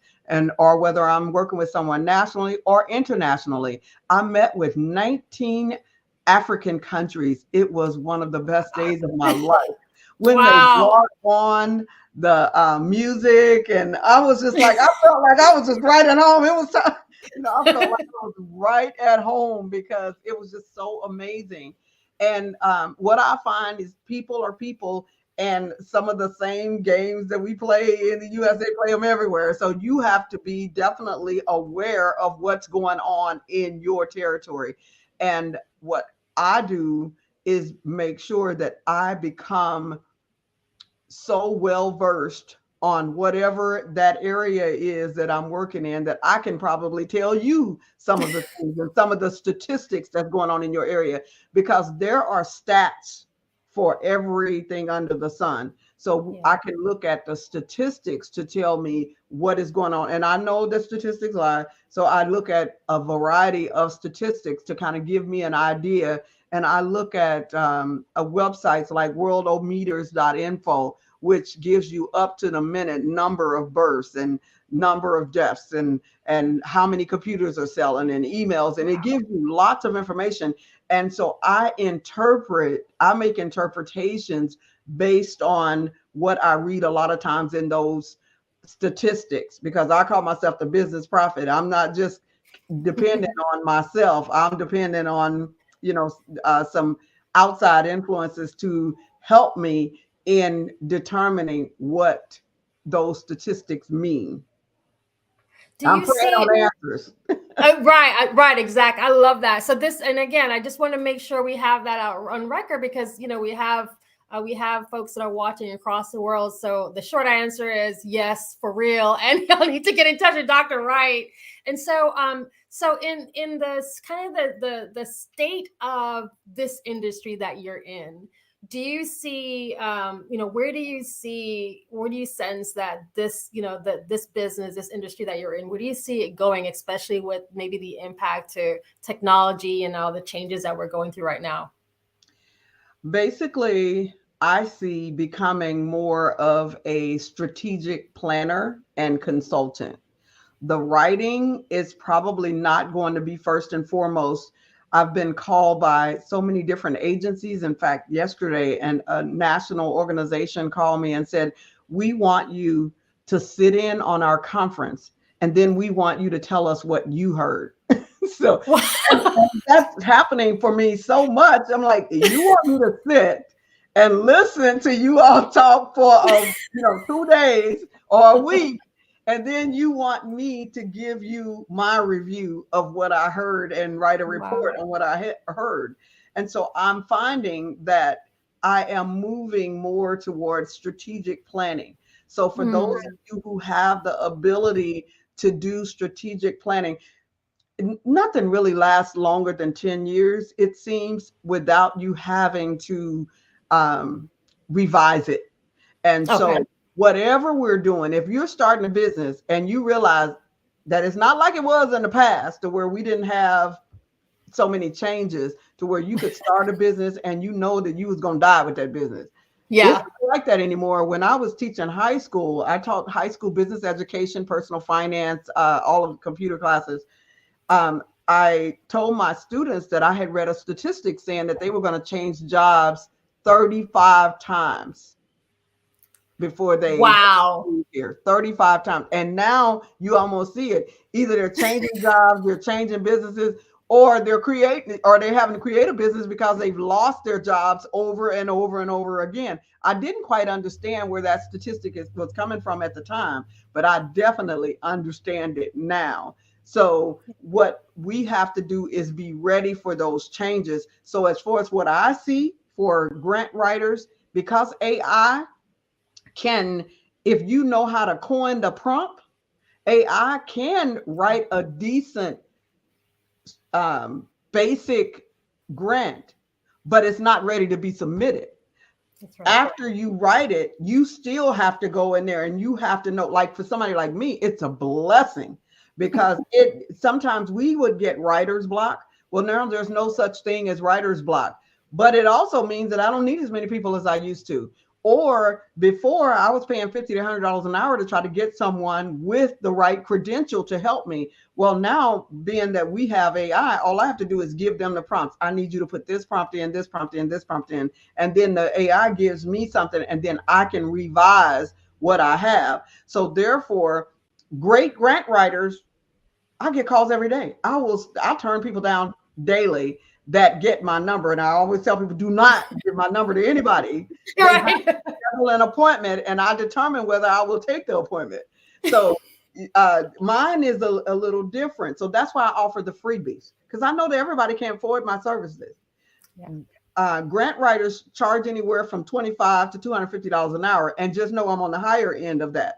And so for those who cannot do that, and you know that that $25 person or that $50 an hour person is going to be a beginner, then that's when you need to jump in and start doing some things yourself. So I see things changing in that low level grant writers. You're going to really have a problem competing with AI unless you learn how to use it to your advantage. And for the upper income grant writers, you have learned how to do analysis, data analysis. You have learned how to do strategic planning. You have learned how to do a lot of those things through the grant. And that's what you're going to be doing, is making sure that you're using those grants, using your ability to do the strategic planning and some of the other things that many organizations are going to need. So Dr. Wright, we've got a couple more minutes left on the clock. Before we go, I want to make sure that is there anything that you wanted to share with our audience before we close our segment? Well, I just want to let you know that if you are interested in grant writing and you have completed those 7 areas that you have to complete in order to be ready, attempt a grant. And those 7 areas is doing your feasibility study, meeting your regulatory requirements, making sure that you are a 501c3 and that you've done everything that your state tells you you have to do, making sure that you've developed some business credibility. You have a name, an address, a phone number, your branding, making sure that you have social media presence, you have a logo, you have a website, you have all of that. Number 5 is making sure that you have some partners, that you are developing these partnerships. 6, that you have the 3 types of budgets that you need, which is your organizational budget, your project budget, and your strategic planning budget, which projects out 5 years. And number 7, that you have trained your team. If you have done those things and you are ready, go ahead and make some attempts at grant writing. The only answers that you're going to get, and this is the last thing, the only answers that you're going to get is yes, no, or maybe later. Yes, no, or maybe later. Nobody's going to come after you with a hammer. Nobody's going to come after you with Smith & Wesson. All they're going to do is say yes, no, or maybe later. So why not? I love that. Thank you so much for your time today. Thank you so much for coming on and obviously sharing your expertise, sharing the tools and resources, sharing all of the guidance. And I love that you also gave us a kind of a forecast of where the industry is going. This was so helpful. So there's a question that came in for you. How can Black business, how can we help you? How can we support you? Oh, that's beautiful. Support me by going to the website, certifieddreambuilder.com, using the resources. Go on LinkedIn. I am on LinkedIn, Dr. Barbara Babby Wright. In fact, if you just do Dr. Barbara Babby Wright, BABBI, you will find me anywhere you are in the world. I generally come up first if you do Dr. Barbara Babby Wright. If you do Dr. Barbara Wright, KC, I should come up first, and you will see my websites. You will see all of the different things. So support me that way. Befriend me on LinkedIn, Instagram, Facebook. I'm on all of those, Twitter. I look forward to some of you saying that this helped you. Or if you got critiques and I need to do better, I'm willing to do that too. I love that. So now I got another question that came in the chat. She's got people in the streets, y'all. So another question that was asking, how has the Black Business Olympics helped you? You know, I love the Black Business Olympics because it gives me that national presence. And one thing that I read the other day is the fact that I am allowed to do keynotes on here. I love the panel discussions as well, because I've been doing this so long until I pretty much have some answers. But I love being able to do the keynotes, kind of like Warren Buffett. He was always afraid to speak in front of people. I always had these issues. I'm like, well, I don't look like this and I don't have this and I can't. And I was always afraid. Well, now every opportunity, like Warren Buffett, when he went to the Dale Carnegie training, and that's how he learned to not throw up every time he spoke in front of people. This gives us that opportunity to share what we do on a larger platform. So I encourage this platform for anyone who is a speaker. Take the opportunities, just like Warren Buffett did. In fact, after Warren Buffett went to Dale Carnegie, he decided, hey, I'm going to ask this college to allow me to start teaching. Now, this is a man who used to throw up every time he had to go stand in front of a group of people. But he said, I'm going to stand in front of people and I'm going to start teaching the things that I've learned. And so this gives me that opportunity to stop making excuses, because I never know when Dr. Kelly is going to say, I need you to do this, I need you to do that. And so Dr. Wright has to be ready at all times. And it has forced me to study and to be ready. And I love this platform. Well, and I love what he's doing for youth as well. Absolutely. I was going to say your confidence shows, your expertise shows. Yeah, everything that you're doing. We're so excited. I'm so proud to just have another, Black businesswoman who is, really successful, but also has a heart for supporting our youth again, which is why we're here. We're raising money for scholarships. And so the fact that you would take time out of your day. So philanthropy, like you, is a big thing for me as well. So thank you for taking time out of your day to come and sit with me today and just talk about Dr. Barbara Wright. Y'all, you can Google her at this point and you can find her on all the social media. I will be tagging you later myself just because I want to learn more. Y'all, thank you so much for watching us. I think we're going to close this segment now with Dr. Barbara Wright. Thank you so much. Thank you. And genius is coming. Genius is coming. All right. Wasn't that amazing? I learned so much in that segment. I just want to, remind you that we are here to promote a scholarship, and the Black Business Expo's mission is to raise funds for high school seniors going to college or K through 12 entrepreneurs. And this expo is a fundraiser for those students. So you can go to www.blackbusinessexpousa.com to donate to the scholarship fund. Or y'all, you can Cash App, and that's on the screen below, BBX USA. Our goal is to give laptops and up to $5,000 to 10 students. And students, you can register online at www.blackbusinessexpousa.com. Every single dollar counts. And so we want to remind you to donate to the scholarship fund. And I do want to take a few minutes just to thank our Black Business Expo USA sponsors for this month. And I'm going to list them out. This is so important. So NC 100, Moody Capital Partners, Suede Soul, Lotus Reach Coaching and Training, Carolina, Virginia, Minority Supplier Development Council, Step Management, BHS and Associates, Hello LLC, Margie McLean Foundation Incorporated, Genius is Common, Earth Essentials, Malaine Shawnee Global, 5-Star BDM Media, Executive Women's Success Institute, The Quality Coaching Company, Superwoman Business Services, Creative Force Studios, Lee Entertainment, Artistic App Design, and certainly not last but not least is the Black Business Expo USA. Genius is common, as they say, and we'll see you on the other side. Thank you.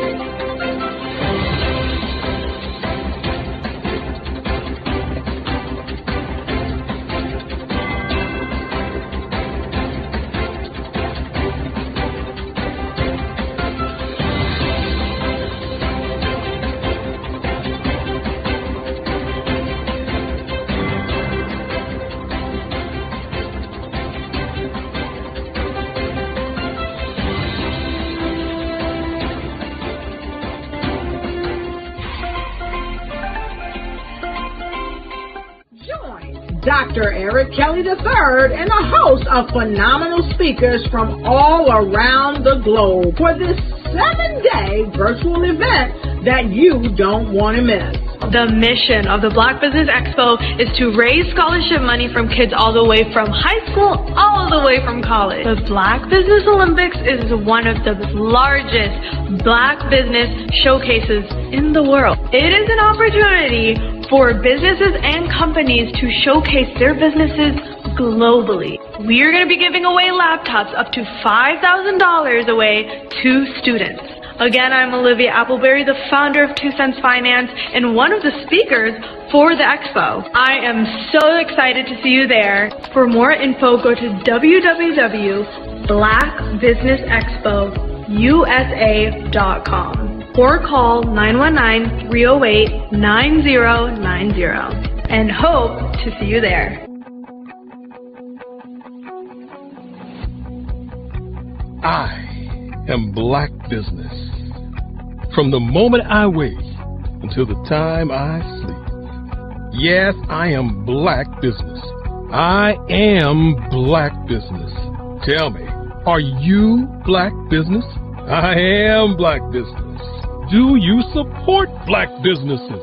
Listen, I support Black business because I am Black business. Black Business Expo, one of the largest business showcases in the history of Black business in the world. The world! Sign up today at www.blackbusinessexpousa.com or call 919-308-9090. I am Black business. Hello, welcome back. This is Black Business Expo, and hello, business owners, entrepreneurs, thought leaders, and corporations. Black Business Expo is launching what we call the best showcase in Black business everywhere 24 hours. And I've been on a cycle since 8 a.m. And I'm so excited to introduce the next speaker. So I'll just want to start really quickly by saying I'm Shelly Jeffcoat. I'm your business moderator for this morning on the Black Business Network. And this is a 24-hour business network showcasing Black businesses, business owners, entrepreneurs, and thought leaders worldwide. And when we say worldwide, we mean it. We have speakers from all across the United States, London, Singapore, Africa, and Japan. And you should know that the Black Business Network is a global community sharing its business knowledge to empower, inspire, and educate businesses about business. I'm really honored to showcase and introduce you to our next speaker that's coming up. And I think you're really gonna benefit from hearing from Dr. Stan Harris. He also goes by Dr. Breakthrough. He's traveled over 3 million miles, speaking to crowds as large as 17,000, while making as much as 47,000 in 1 hour, okay? He's only one of 200 10th degree Black Belt Grandmasters worldwide, and he's been voted into both the Black Belt and Motivational Speakers Hall of Fame.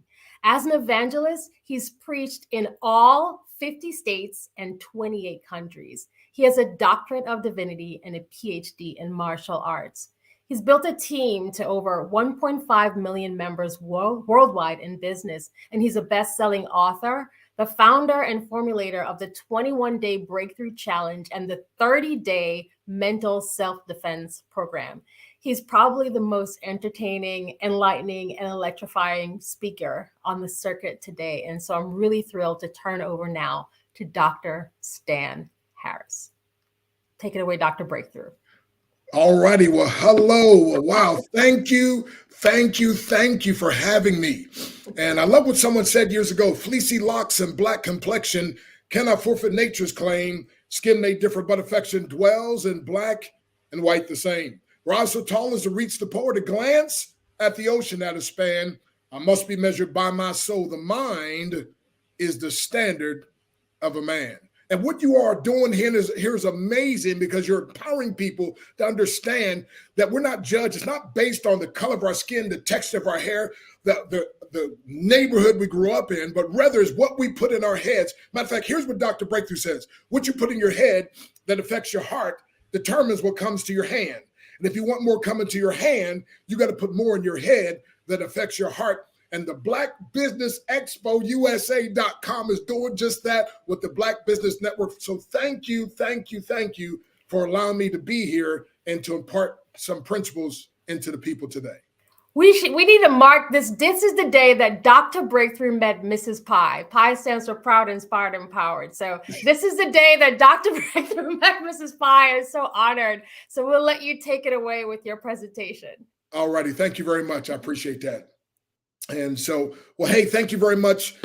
First of all, I got to start off because people always ask me, like, how in the world did you get the name Dr. Breakthrough? Like, are you on some ego trip or whatever? And so I always have to start with that, my friend. But I just want you to know, before I'm done, you're going to understand a breakthrough in business like never before.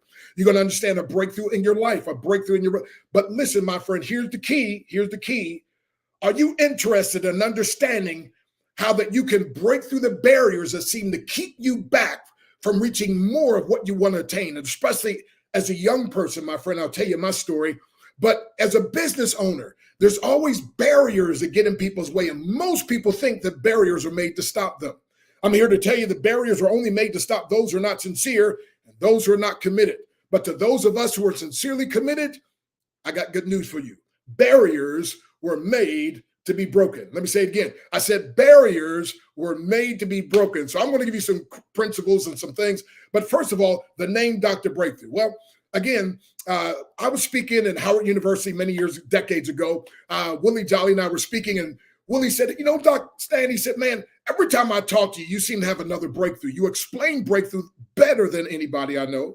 And he said, and then with your martial arts, he said, you write things on boards and bricks, and you break through them, showing people that although things are hard, with enough focus, they can break through. So he said, branding's everything. He said, you know, like a person goes to a doctor writes out a prescription. He said, you know, you're the guy when somebody needs a breakthrough, you're the guy with the prescription. So you should be called Dr. breakthrough. I said, wow, I don't know that that's true, Willie, but I promise you for the rest of my life, I'll live that way. And so, my friend, and so now we've been blessed to speak in all 50 states, 28 countries, empowering people, my friend, to break through the barriers. And let me just tell you, my friend, in a nutshell, my main message is every master, you might want to write this down. Somebody said note takers are money makers, but Dr. Breakthrough says, but action takers are bigger money makers. Every mess or mediocre person was at once, every master was at once a mess or at best mediocre. So let me say it again. Every master was at once a mess or at best mediocre. Therefore, every mess or mediocre person can one day be a master. Now watch this. Whenever a mess becomes a master, you now have a message that if you market properly to the masses, you can make millions. And that's my story, and I want it to be your story. And so, my friend, I'm just a nobody that God made into a somebody, and I'm trying to tell everybody he can do that, if not better, for anybody. And so let's think about this breakthrough. Let's break this up. What exactly is a breakthrough, my friend? A breakthrough is exploding through barriers that at one time seemed insurmountable. And I always tell people, as Dr. Breakthrough, I can't provide the breakthrough. I just prescribe the breakthrough. But when you follow the prescription, God Almighty provides it, my friend. And so let's talk about this. Because, see, I was born in Harrisburg, Pennsylvania. My dad left when I was 3, never came home, never called, never sent mom a dime. At 6 years of age, I was out in the middle of the field playing, and a gang of teenagers came my way. I was so afraid, I froze in my tracks. You know, so many times I find that people allow themselves to be paralyzed by their fear, like I was back then, instead of being propelled by their fear. Like, you ever been chased by a dog before? I mean, I could probably outrun Usain Bolt, right? When a dog's after me. But this time I allowed my fear to paralyze me. And I thought I was just a 6-year-old boy. These are a gang of teenagers. I'm like, I probably couldn't outrun them anyway. I'll never know because I never gave it a shot. And you know, you always miss 100% of the shots you never take. Perhaps I could have run. Perhaps if I yelled long enough, someone would have intervened. But again, I'll never know because I never gave it a shot. What shot is it that you're not taking that you'll never know about? Well, at any rate, I'm out in the middle of a field. These teenagers are coming my way. And has your body ever given you a signal like something's wrong? Something bad is about to happen? And all of a sudden, one of these guys grabbed me, bam, punched me in the stomach. Have you ever had the air knocked out of you before? You're like, you're trying to breathe and you can't hardly breathe. And listen, and they start, now I'm a 6-year-old boy. These are teenagers. And they start beating all over me. And finally, one guy picks me up and slams me on the ground. Then they start stomping all over me and kicking all over me like I was an ant or a roach. And I'm bleeding from everywhere you can bleed. And you would think that was enough, but that wasn't enough. These guys, they flipped me over on my back, face up. They took a great big old bucket of tar and they poured that tar all over my face. They poured it on my body. They took a bunch of feathers and they threw them on me and literally left me there to die in the middle of a field. Terrible situation. I cried out for help. I screamed. And of course, there's excruciating pain and the pain of no one even stopping to help. Thank God somebody found me, rushed me to the hospital, finally got me taken care of. But when I tell you my life was a mess, and I'm telling you, you might be in a mess right now. Your business might be in a mess right now, but I'm here to tell you that every master was at once a mess or at best mediocre. Therefore, every mess or mediocre person can one day be a master. And so I started off as a mess, physically abused. One of my mom's boyfriends would beat me with a steel choker chain for a dog, a fiberglass bow and arrow set. My life was a mess. Tried to commit suicide on 2 occasions. Thank God I failed. By the way, suicide, it's been said many times, it's a permanent solution to a temporary problem. You see, young person, you see, business person, listen, don't kill your business because it doesn't. Listen, don't kill your life. So many times we get in a hopeless situation, my friend. But what people don't understand is before you get your breakthrough, you're oftentimes going to have a breakdown. Ooh, let me say that in another way. Get this now. undeniable breakthrough usually follows an overwhelming breakdown. So get excited when you have the breakdown, my friend, because the good is coming. So again, every master, I'm going to say that to you, get this. Every master was once a mess. Everybody you look up to and respect in sports, everybody you look up to and respect in business, everybody you look up to and respect in life, at one point, they were a mess or at best mediocre. So if every master was once a mess, I'm saying, therefore, every mess can one day be a master. And when a mess becomes a master, you now have a message that if you market to the masses, you can make millions. And once you have that message, you can start printing books like your breakthrough is guaranteed. That's an international bestseller. You can start printing out books like I did, my wife and I, Computer Love, How to Avoid the Pitfalls and Find the Love of Your Life online. You can start putting books like Position to Prosper, 8 Gold Nuggets to Ensure Your Success. You can start printing books like How to Build a Big Team Fast. I'm saying I could go on and on and on. And the beautiful thing also, by the way, is my wife is now the publisher. But let me go back. I started out a mess. Physical abuse, verbal abuse, sexually abused, obviously racially abused, and obviously financially abused. But the key is I had a breakthrough. Massive breakdown after breakdown after breakdown after breakdown. My life was a mess, but I had a breakthrough. And so let me just, I have a little board here. And on this board, and this is hard, you see it's got knots. You're not supposed to have knots. Those knots make it extra hard, right? But on that board, I have something written. It's called limiting beliefs, right? Now, on the other side of limiting beliefs is limitless success. And the question I have for you, young person, the question I have for you, single mother, the question I have for you, married couple, the question I have for you, businessman, the question I have for you, person just went through the hardest time of their life. Do you want to live like I was living based on the limiting beliefs? Or would you like to break through and experience limitless success? Well, I think I know your answer. You want to have that limitless success. But here's the problem, my friend. It's hard. It's not easy to get through. And by the way, here's what I want you to notice. Right in the middle of the word beliefs is a 3-letter word. Right in the middle of the word beliefs. Let me put that down for you here.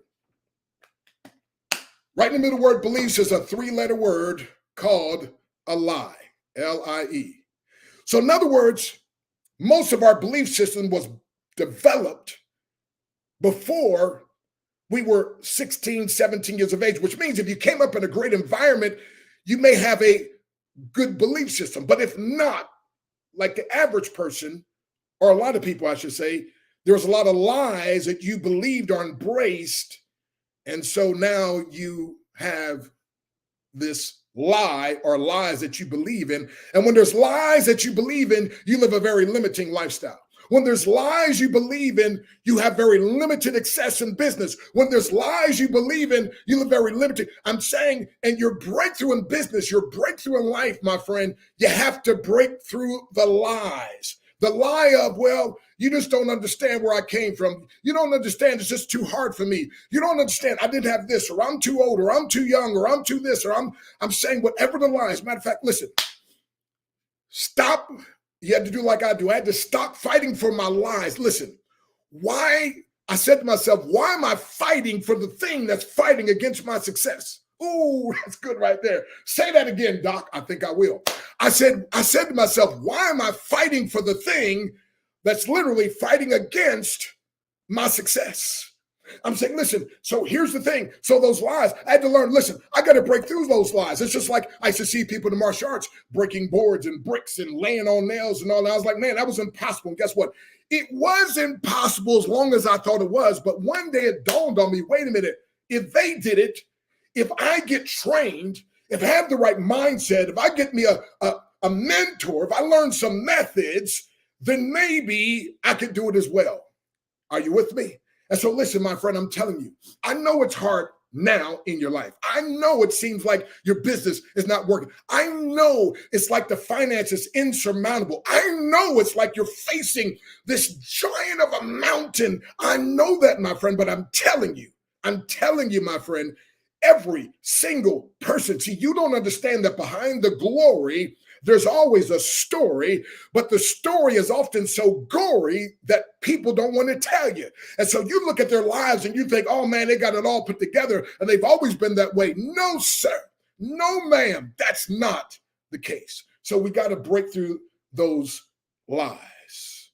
So again, is it easy? No. But the question is it worth it? Question, is it worth breaking through those lies that are hindering you from having limitless or more success? Is it worth it? Yes, yes, or yes. Is it worth it, my friend, to be able to break through this?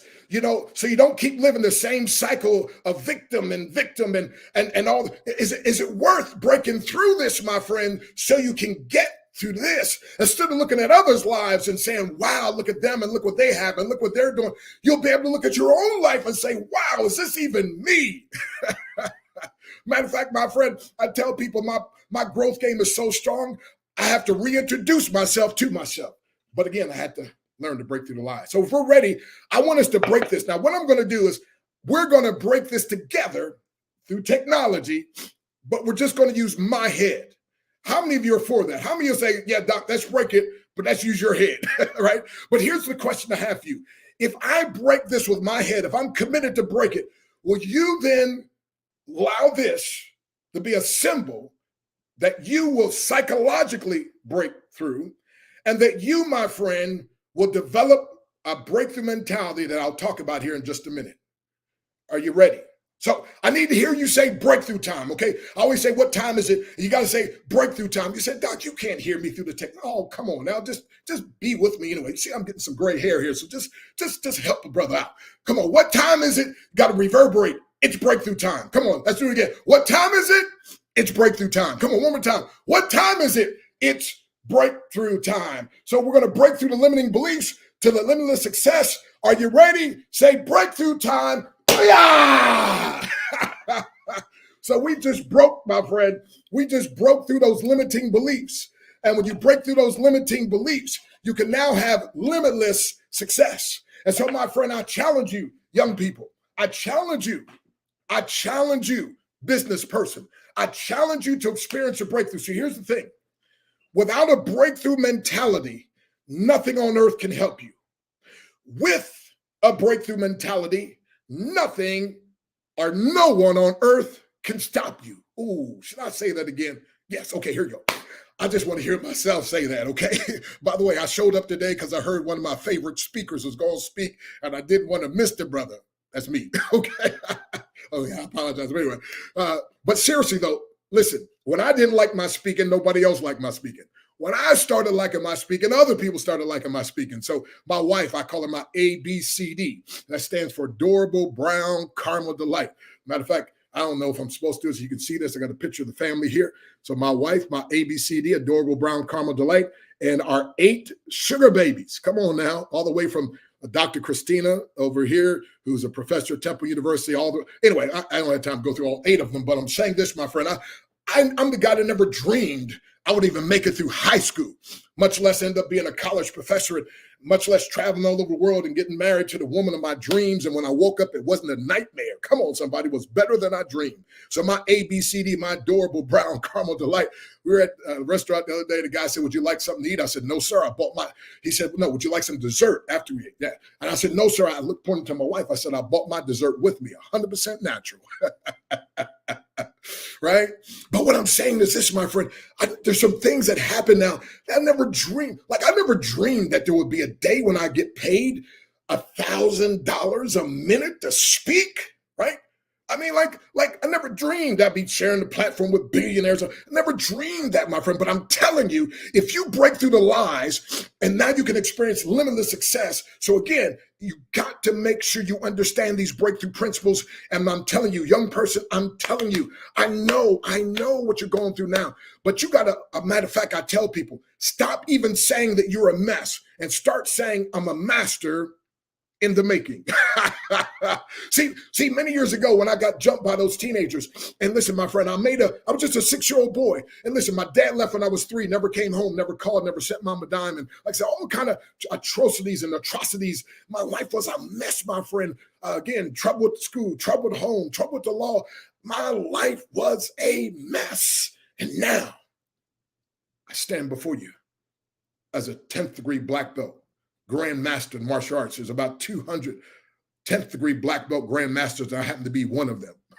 By the way, I'm the only one of the 10th degree black belts who also built a team of 1.5 million in a home-based business arena and then wrote a book to empower other people. I'm the only one, my friend, has also been over 3 million miles and spoken in all 50 states and 28 countries. I'm not saying this to brag. I'm not saying, by the way, you say, are you trying to impress me?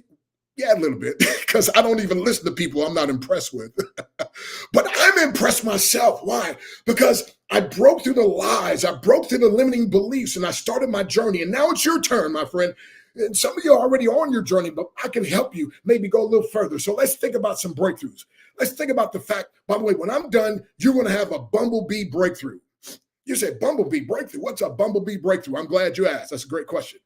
See, the bumblebee, aerodynamically, it's impossible for him to fly. But because he or she doesn't know it's impossible, they fly anyway, right? I mean, their body's supposed to be too big for their wings, but they don't know that. They don't believe that. So guess what? They fly anyway. And I'm telling you, my friend, when I'm done speaking to you here, I'm telling you, you're going to fly in your life. You're going to fly in business. You're going to get some things accomplished that perhaps you never thought possible before. All because, my friend, you understand this simple principle. Every master was once a mess, or at best mediocre. Therefore, every mess or mediocre person can one day be a master. And when you become a master, you now have a message that if you market properly to the masses, you can make millions. And I believe God wants you to be blessed so you can be a blessing to others, my friend. Somebody said to me the other day, man, you are so inspiring. I said, well, I've been inspired enough to be an inspiration. I've been taught enough to be a teacher. I've been mentored enough to be a mentor. I've been encouraged enough to be an encourager. I've been coached enough to be a coach, right? And so I'm just a debtor, my friend, and I just want to pay back a debt because I'm that little boy that never thought I would make it. I'm just older now with gray hair, but I'm the same little guy. But I've had breakthrough after breakthrough. And by the way, I'm still having more breakthroughs. And I just go from breakthrough to breakthrough, the bigger breakthrough, the bolder breakthrough. And that's what I want for you. So the breakthrough. Let's think about as a matter of fact, in the back of my book, I say, they said, from getting tarred and feathered as a 6-year-old boy to becoming a 10th degree black belt champion, business leader, author, and speaker, Dr. Stan Harris has had to break through unbelievable barriers to allow him to empower you to experience a massive breakthrough. You may never be the same again. See, you were genetically encoded to break through. It's part of your very DNA. Your very first breakthrough was when you beat over 40 million sperm cells to the womb and you broke through the walls. Yes, you beat them all. You are championship material. Your next breakthrough came when your actual birth, you came through the birth canal. And you broke through the birth canal and broke through the womb. So you may not have been aware of it until now, but you are a breakthrough master. And so the challenge is being given. My friend, do what you were designed to do. Break through every barrier that tries to hinder you. This is your birthright. This is your destiny. And my friend, I'm going to give you a simple step-by-step formula that you've been looking for. So now is the time to break free from procrastination. By the way, I like to say procrastination. Inside that word, the last word is nation. The largest nation of failures are those who procrastinate. Procrastination leads to devastation.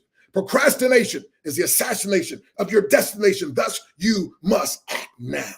It's going to help you to break through fear, making excuses, doubt, and negative thinking. Listen carefully. You will no longer be stuck, but rather free to succeed. You are unstoppable. I know mama said don't point, but mama's in heaven now, so I'm pointing. You are unstoppable. Yeah.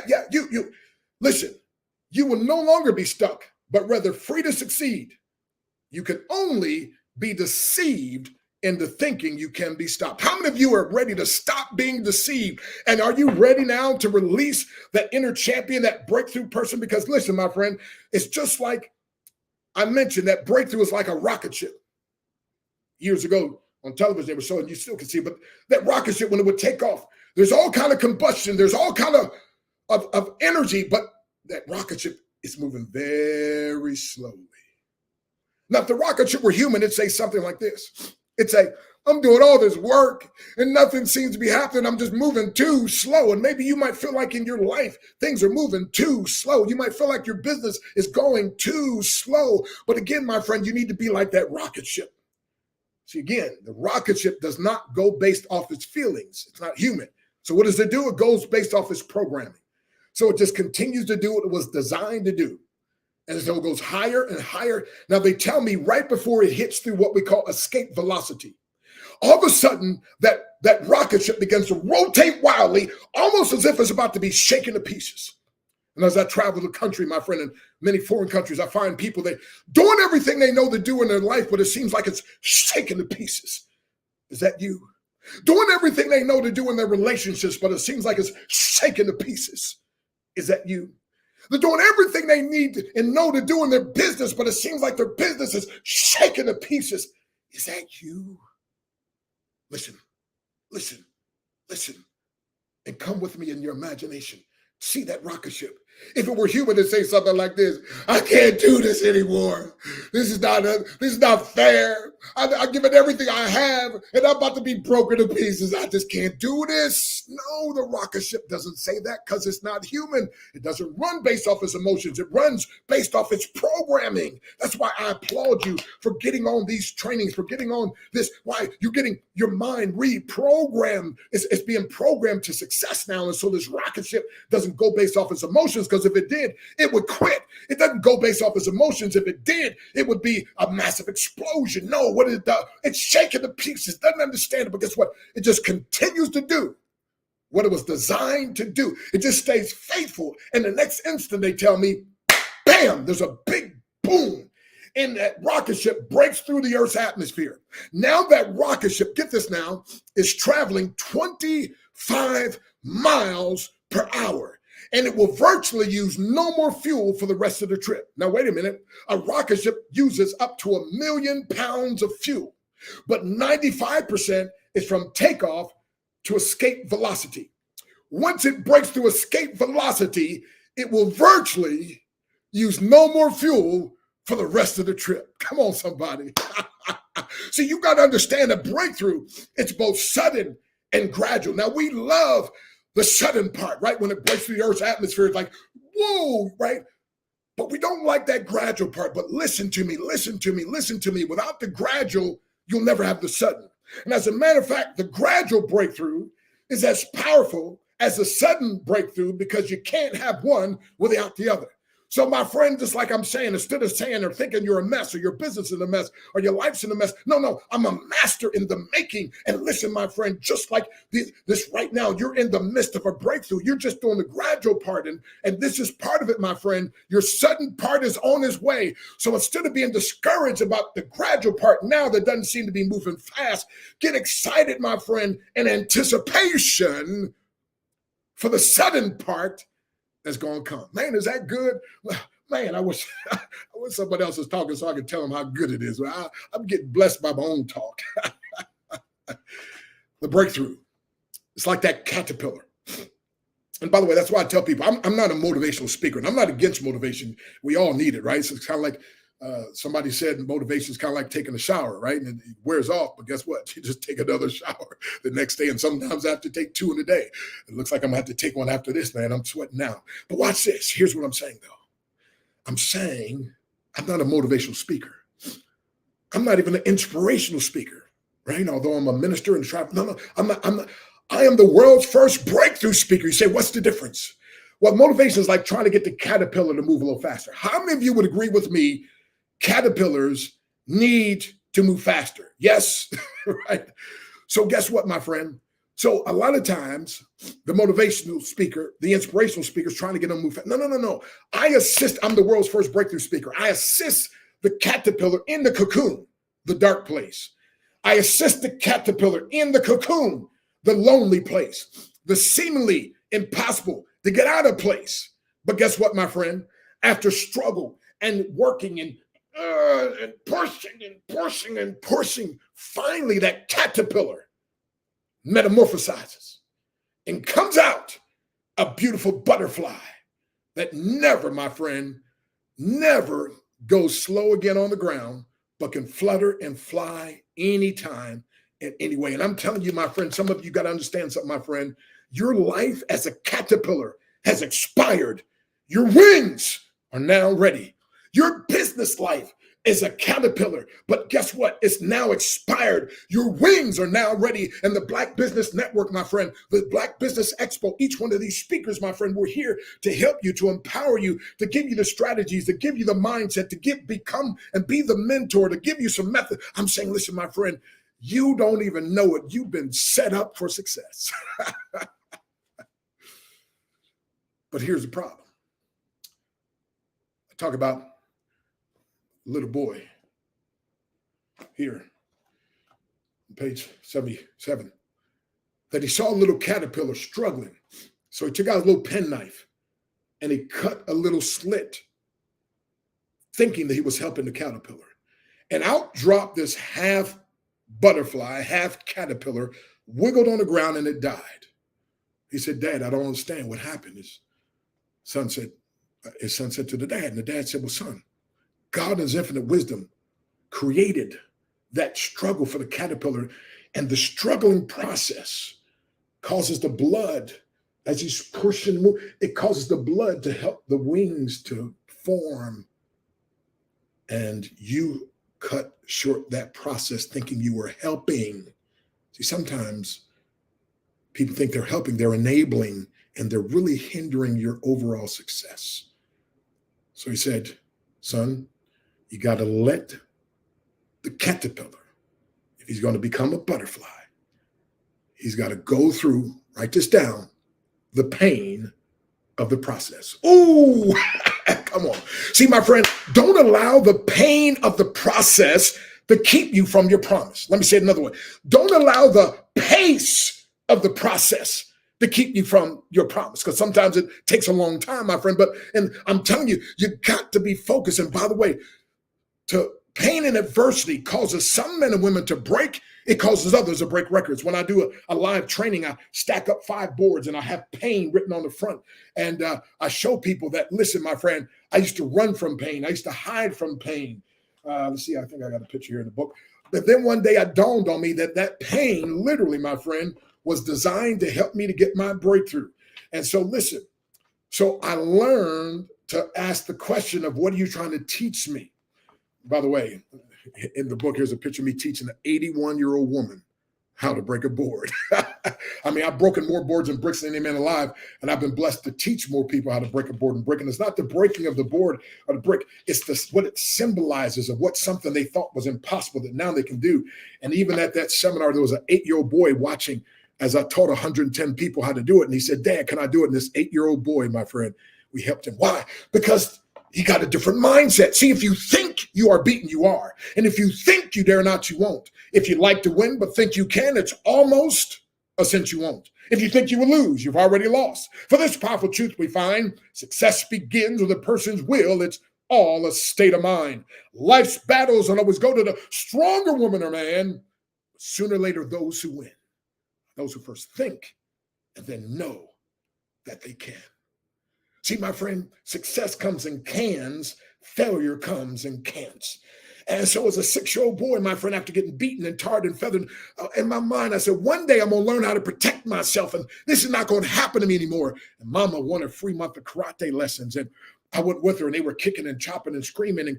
And then Mama's free month ran out. Mama started paying her money. You know, free is good, but when you're serious, you're willing to invest, right? Mama started getting better every month. She paid her money. She got better and better until she got what I call too good. You say, Dr. Stan, Dr. Breakthrough, what's too good? Her and her boyfriend got in a fight, and she knocked him out cold. Now, when I saw my 5'1" mom knock out this 6'1", I was like, this is my ticket. This martial arts, this karate. That's why I got started with Ishinu karate. over 5 decades ago, right? And gave it everything I had, my friend. And did it hurt? Yes, it did. But I'm telling you, my friend, in my journey going from being a mess, I tripped over my own feet when I first started. They called me Mr. Baboon. They made fun of me. I said, y'all better make fun now, because one day I'm going to whoop all of y'all. That was kind of bad attitude. Well, but it came true. Okay. Anyway, so listen, I don't know if you can see this, but this is one of the most powerful things that ever happened in my life. If you can look at this picture, I don't know if you can see, there's over 10,000 people there. And this guy is sitting on this guy's shoulders, holding a board about 9.5 foot in the air. Not running, I do a vertical leap, just jump up and kick and break that board. Now, this is back many, many years ago, but people ask me, here it is. Here's the best part about that. They say, how in the world did you learn how to do that? I never learned. Say, you never learned? Never learned. See, there was a guy in our class, Jeff Washington, we called him Geese, in Harrisburg, Pennsylvania, with the Dobson Ishinru Golden Dragon Karate Club. And Jeff, and then there's a guy named Alvin Cook, and those two guys would be able to do that. And I was so enamored, so impressed with those, I was afraid to even ask, how in the world do y'all jump up so high? I'll never forget this one particular demonstration. I was still just a new guy, right? But Jeff didn't make it, and just one of his part was to jump up, kick, and break that board. And in Japanese, you call your teacher sensei. We're there, and I just had a little part of doing a kata. Kata's fighting an imaginary opponent, right? And I just did that with a group of people. That was my own little part. I was just still a young little guy, you know. And my sensei said, Harris, he said, come here. I said, yes, sir. He said, Jeff couldn't make it. He said, I want you to take his place. He said, go, listen to this. He said, go over there, jump up, and break that, kick and break that board. Sir? My first thought was, he crazy. Ain't no way in the world I could get up like that. I mean, I was so afraid to even ask Jeff how he even does that, much less, you know. And I said, but then my second thought was, wait a minute, he's the master. Maybe he knows something I don't know. And so I just remember in my mind's eye, seeing Jeff jump up and kick and break that board. And I had that in my mind. I bent down, because again, if you tell your sensei no, you're going to get push-ups. So I'm like, look, I'm going to make a fool of myself this way, make a fool by, so let me just, maybe he knows something I don't know. And I bent down and jumped up and kicked, and I heard something crack. And all of a sudden, people started clapping and cheering, and wouldn't you know, I did it. I was like, whoa! And I'm thinking, how in the world did I do that? I know how I did that. Because my master, my sensei, my teacher, my mentor, the one I looked up to, he believed I could do it. And listen, I did it based off his belief in me. See, that's the power of mentorship. That's why I love what I do as I coach and mentor people, my friend, because I get to let them believe in my belief in them until their own belief kicks in. See, the fastest, easiest, most reliable way of mastering any skill, my friend, is through mentorship. You see, all in life, there's mentors. It was Socrates that mentored Plato, and then Plato mentored Aristotle. It was Aristotle who mentored Alexander the Great. It was Andrew Carnegie who mentored Napoleon Hill, who wrote the book Think and Grow Rich. It was Napoleon Hill who mentored W. Clement Stone, and W. Clement Stone mentored Jack Canfield, the co-author of the billion-dollar book series, Chicken Soup for the Soul, and I've enjoyed sharing the platform with him. It was Benjamin Graham who mentored Warren Buffett. And of course, Warren Buffett mentored millions. And it was Dr. Benjamin Mays, the president of Morehouse, who mentored a young man who became known to the world as Dr. Martin Luther King. And of course, he has mentored millions, and my friend, even at his death. It was William Bailey who mentored Les Brown. And of course, Les Brown has mentored millions and even spoke to over 80,000 people at one time in Atlanta, Georgia Dome. And Les and I travel and speak together quite often, sharing the platform. I'm saying, my friend, it's through mentorship. And so as you hear these different speakers, my friend, get you a mentor. They'll help you to get the right mindset. And then we're going to teach you some methods. That's right. Thank you, Dr. Breakthrough. Hello, how are you? Hey, excellent. That's I apologize. awesome. I'm getting all excited here. My time's out. So, but I do want to say one thing, though. Genius is coming, and I'll see you on the other side.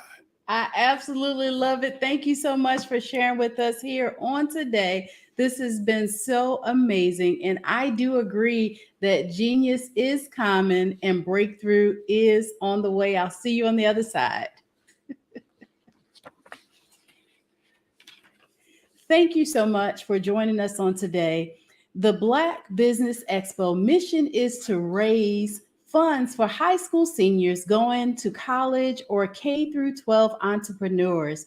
The expo is a fundraiser for students. You may go to www.blackbusinessexpousa.com to donate to the scholarship fund, or use the Cash App that's on the screen below, and that is $BBXUSA. Our goal is to give laptops and up to $5,000 to 10 students. Students can register online at www.blackbusinessexpousa.com.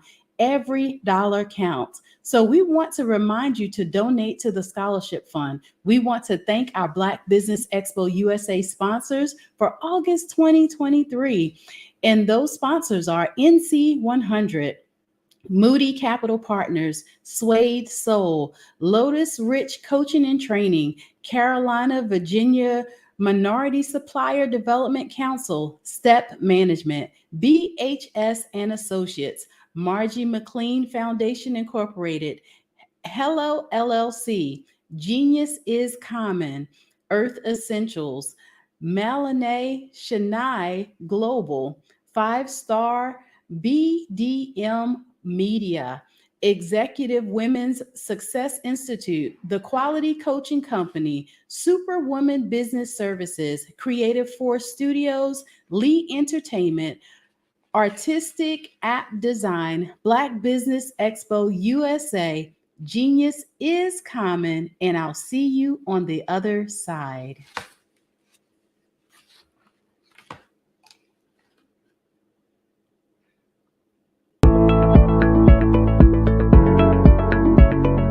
Prepare for what's coming and dominate in economic winter.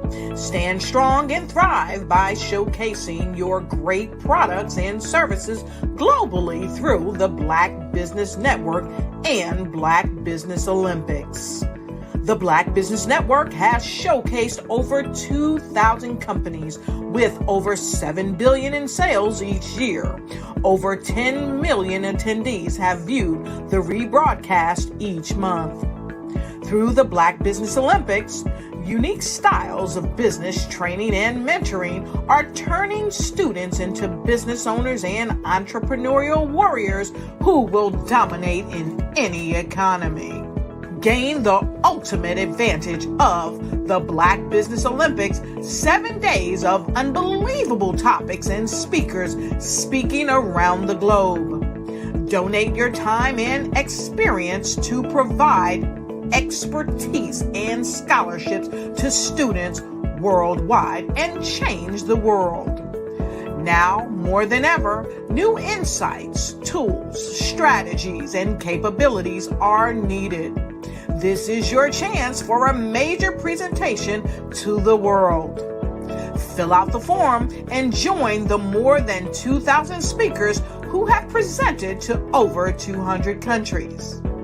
Join the Black Business Network streaming live into the metaverse, STEM City, Black Multiverse Enterprises, Hulu, Amazon, YouTube, iHeartRadio, Apple, Facebook, LinkedIn, Pod TV, IBM TV, Spotify, and Google Podcasts. Sign up today. Spaces are limited, and we will see you there.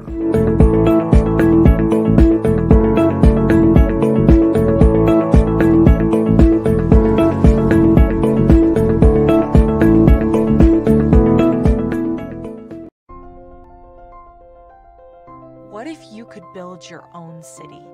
A place where every child can find nurturing people to help them achieve their full potential. A place where every adult can access job training support. Where health education is abundant. Where social justice ruled the land. A place without limitations. Welcome. You have arrived at STEM City USA. It is what every city should be. A safe and trusted community where you find people and resources to help you become everything you are and beyond. STEM City is unlike anything you have ever experienced. It is a digital twin of the world around you, only better better. STEM City is about energy and soul renewal. It is more than a digital world. You can almost feel the power of live cultural events, music, and theater. STEM City promises a better future for children with caring mentors and hands-on activities with dedicated tutors to support our youth. STEM City is your passport to a healthy lifestyle with weekly events addressing our community's many issues. STEM City is your financial well-being with helpful information on wealth management, career advancement, job training, and so much more. STEM City is the community you deserve. It is the city where your dreams can come true. STEM City USA, a place in the sky that is accessible to all who reach for the stars.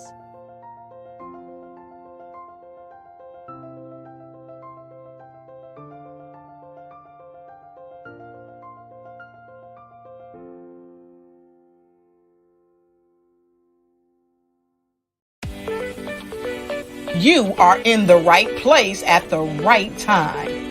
The Black Business Network opens again for its Black Business Olympics, a 24/7 broadcast on business, strategies, global branding, social media marketing, finance, advertisement, and much, much more. Featuring the top, most powerful entrepreneurs and speakers and thought leaders from all around the world as they gather together for this phenomenal event. Join the Black Business Network streaming live into the metaverse, STEM City USA, Black Multiverse, Pod TV, Roku, Hulu, iHeartRadio, Apple TV, YouTube, TikTok, Instagram, Google Podcasts, Facebook, LinkedIn, IBM TV, Spotify, and Twitch. Tune in today and be a part of this amazing movement. The Black Business Olympics welcomes you.